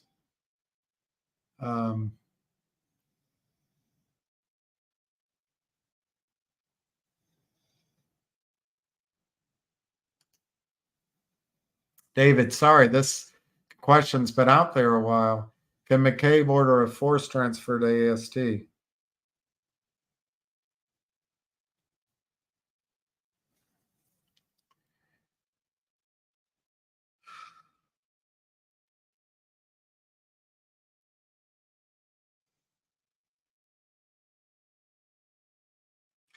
I would say no, but I think he could put a deadline. He could say, we stand ready to assign 1 share of Nextbridge for every share of MMTLP. And we have stood ready. We have done it. We've transferred all of the shares necessary to the DTCC or the transfer agent, wherever they end up residing. And we'll help in any way to facilitate it. But a year and a half is too long. We're going to give everybody 90 days to complete it because we have to get on down the road. We need to raise money. We have to know how many shares we have. We have to know how many people are interested in having our shares.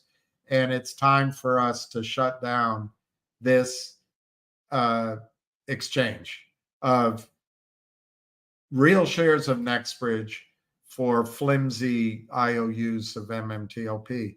And we can't wait any longer. So, you know, whilst we're willing to work with everybody and we're willing to pay everything out, we're gonna put a deadline on it. That's what I think he could do. I think he could put a deadline of September 1. And it would give everybody time to do it. And then at that point, he would reconcile his books. And I'm sure the big retirement funds might create some legal document that allows their shares to be counted. But then he would reconcile the books and he could say, okay, that chapter's over with. We thought we were going to have to issue 165 million shares. We only issued 100 million. The rest are put back into our treasury stock, and we're going to go drill some wells, boys. Let's go make some money. Let's go make some oil. I think that could happen. And in fact, I think if I write to him, I might suggest that. I'm sure he's thought about it.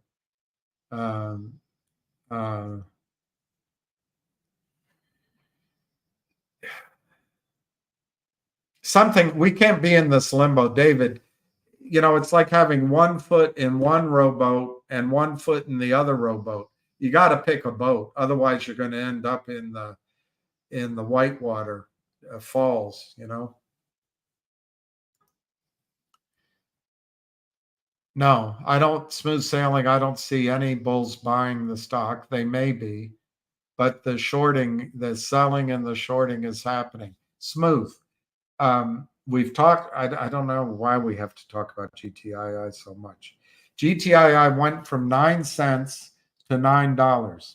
If they made me CEO, I'll make it $9 again.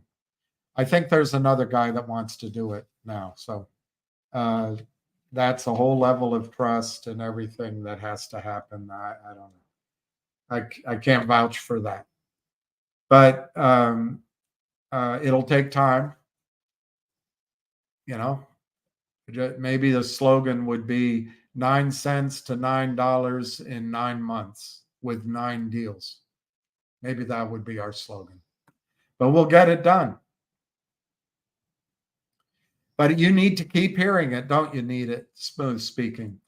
The stock went from 9 cents to $9 as the company worked to catch out a massive short position caused by the criminals at Power Up Lending, the 2-time recidivist, according to the SEC lawsuit, Kurt Kramer.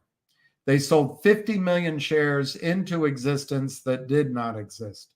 Reichman bought it back through a series of trial and error over the next 18 months. The company tried to cause a reckoning that Gary Gensler doesn't care about, that Cromwell Cheese doesn't care about, that Adina Friedman doesn't care about, Ann Wagner doesn't care about. They succeeded in different measures. The stock went up. I think the one that worked the best was the warrant as a special dividend. The criminals were down $1 billion. I think they paid off Gregory Fliakos at CSOM, and maybe that money went around elsewhere up there in New York City, where everyone smokes in the same bars and meets for a drink and talks to each other. Oh, you're a good guy. Let's play some golf. Yeah. Oh, and here's an envelope. I don't know, but the squeeze got destroyed about 2 Novembers ago. Since then, the selling has been nonstop, and Alpine took over the trade. The NSCC put in writing that there was a large short position, which is why Alpine was in GTII, which is why Alpine was going to be kicked out of FINRA. They are continuing to sell. They threatened me the other day with text messages. They've threatened on Twitter. They're going to go down to 3 cents if they can do it. The only thing that's standing between us and 3 cents is if the company does something that shocks the shorts. Right now, Richard Hoffman is leading a lawsuit, and the guy collecting the data, you send it to his email.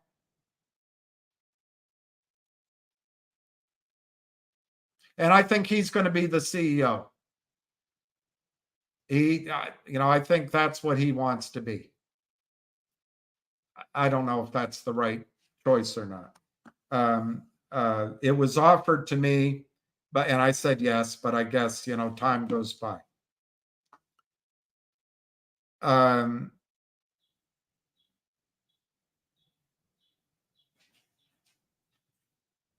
So we are fighting at Smooth Speaking.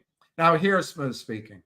If a whale comes in to buy the stock at 9 cents right now, you and your friends are going to sell and continue to sell stock that doesn't exist. So a whale right now is just going to be absorbing counterfeit shares in volume as you sell it down. Money is going to transfer from the whale to you, Smooth Sailing. That's what's going to happen. Until we get rid of David Reichman.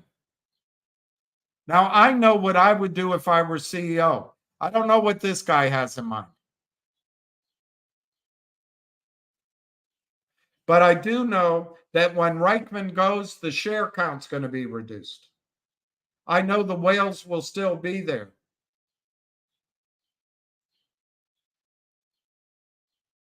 And I know we can make GTII worth $25, $35, $40 a share on paper. We can get it to $5 or $10 in the market. But Smooth Sailing, that's when the whales will step up. It will be put this in place, put that in place, put that in place, put that in place. Let's pull back the bow, put the arrow in the quiver, and then let loose.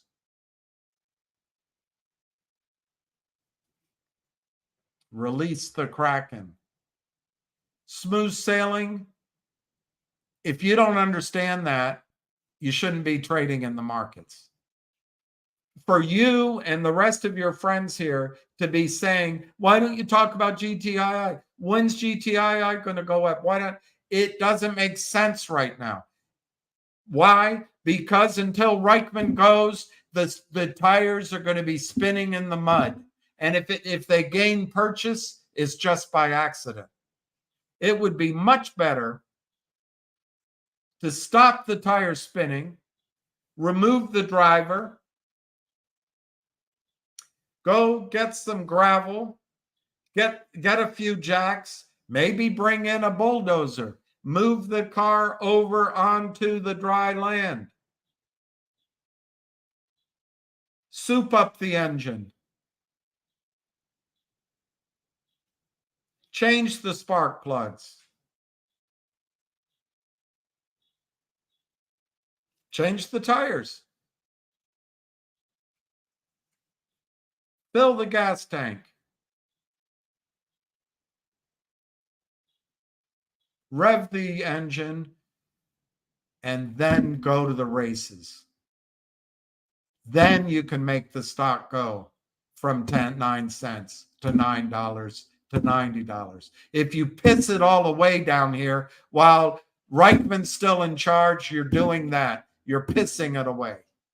And Smooth Sailing, get ready for you and your friends to drive the stock lower. But we're not going anywhere. And 500 million shares short, if that's the number, from 3 cents, from 9 cents, from 30 cents, when you have to cover, You're going to be paying the piper.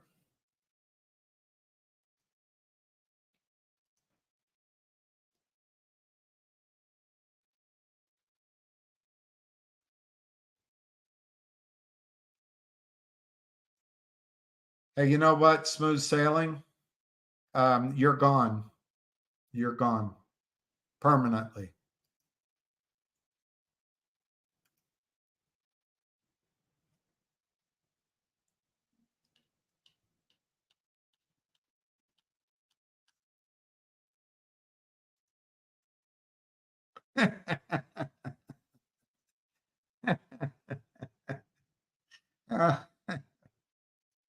You're very funny. You're very funny. If I open a new tab, my computer will freeze. But let's talk about that next time. Malcolm Gilchrist, I'm so happy for you. So happy for you. Everybody on Twitter is trying to run out the clock. UVA, I think, used to do that with basketball. They would just run out the clock on the other end of the court. And then they changed the rules. But they want you to run out the clock. They want there to be no standing. They're trying to get, I think they're trying to get it trading even on block trade so they can screw with the price. What good is having a record of the trades if they're manipulating the price offshore? And then when you have to raise money, they do it at a anyway, repeating myself. Okay, everybody. I think I'll leave it there. 7 o'clock. Sorry to go on so long. Let's just look at aftermarket trading. If anything's green. GME's a little green, 31.91. RCRT is green, $2.02 aftermarket. Let's see about finger. Green on the day, 305.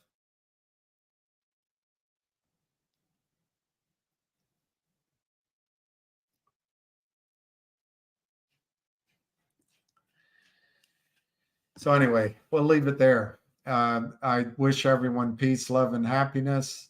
And let's pray for peace in the world. Let's not have World War III. Let's pray for cooler heads. Can we pray for cooler heads?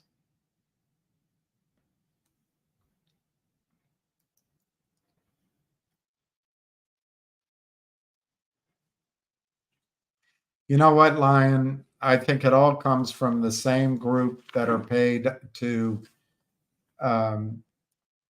destroy people's resolve on Twitter. We have to be filled with a mighty resolve. We really do. I think your resolve on Nextbridge to pay for what you've gone through, this should be worth $1,000 a share. GTII, I think we should concentrate on making that company worth money. So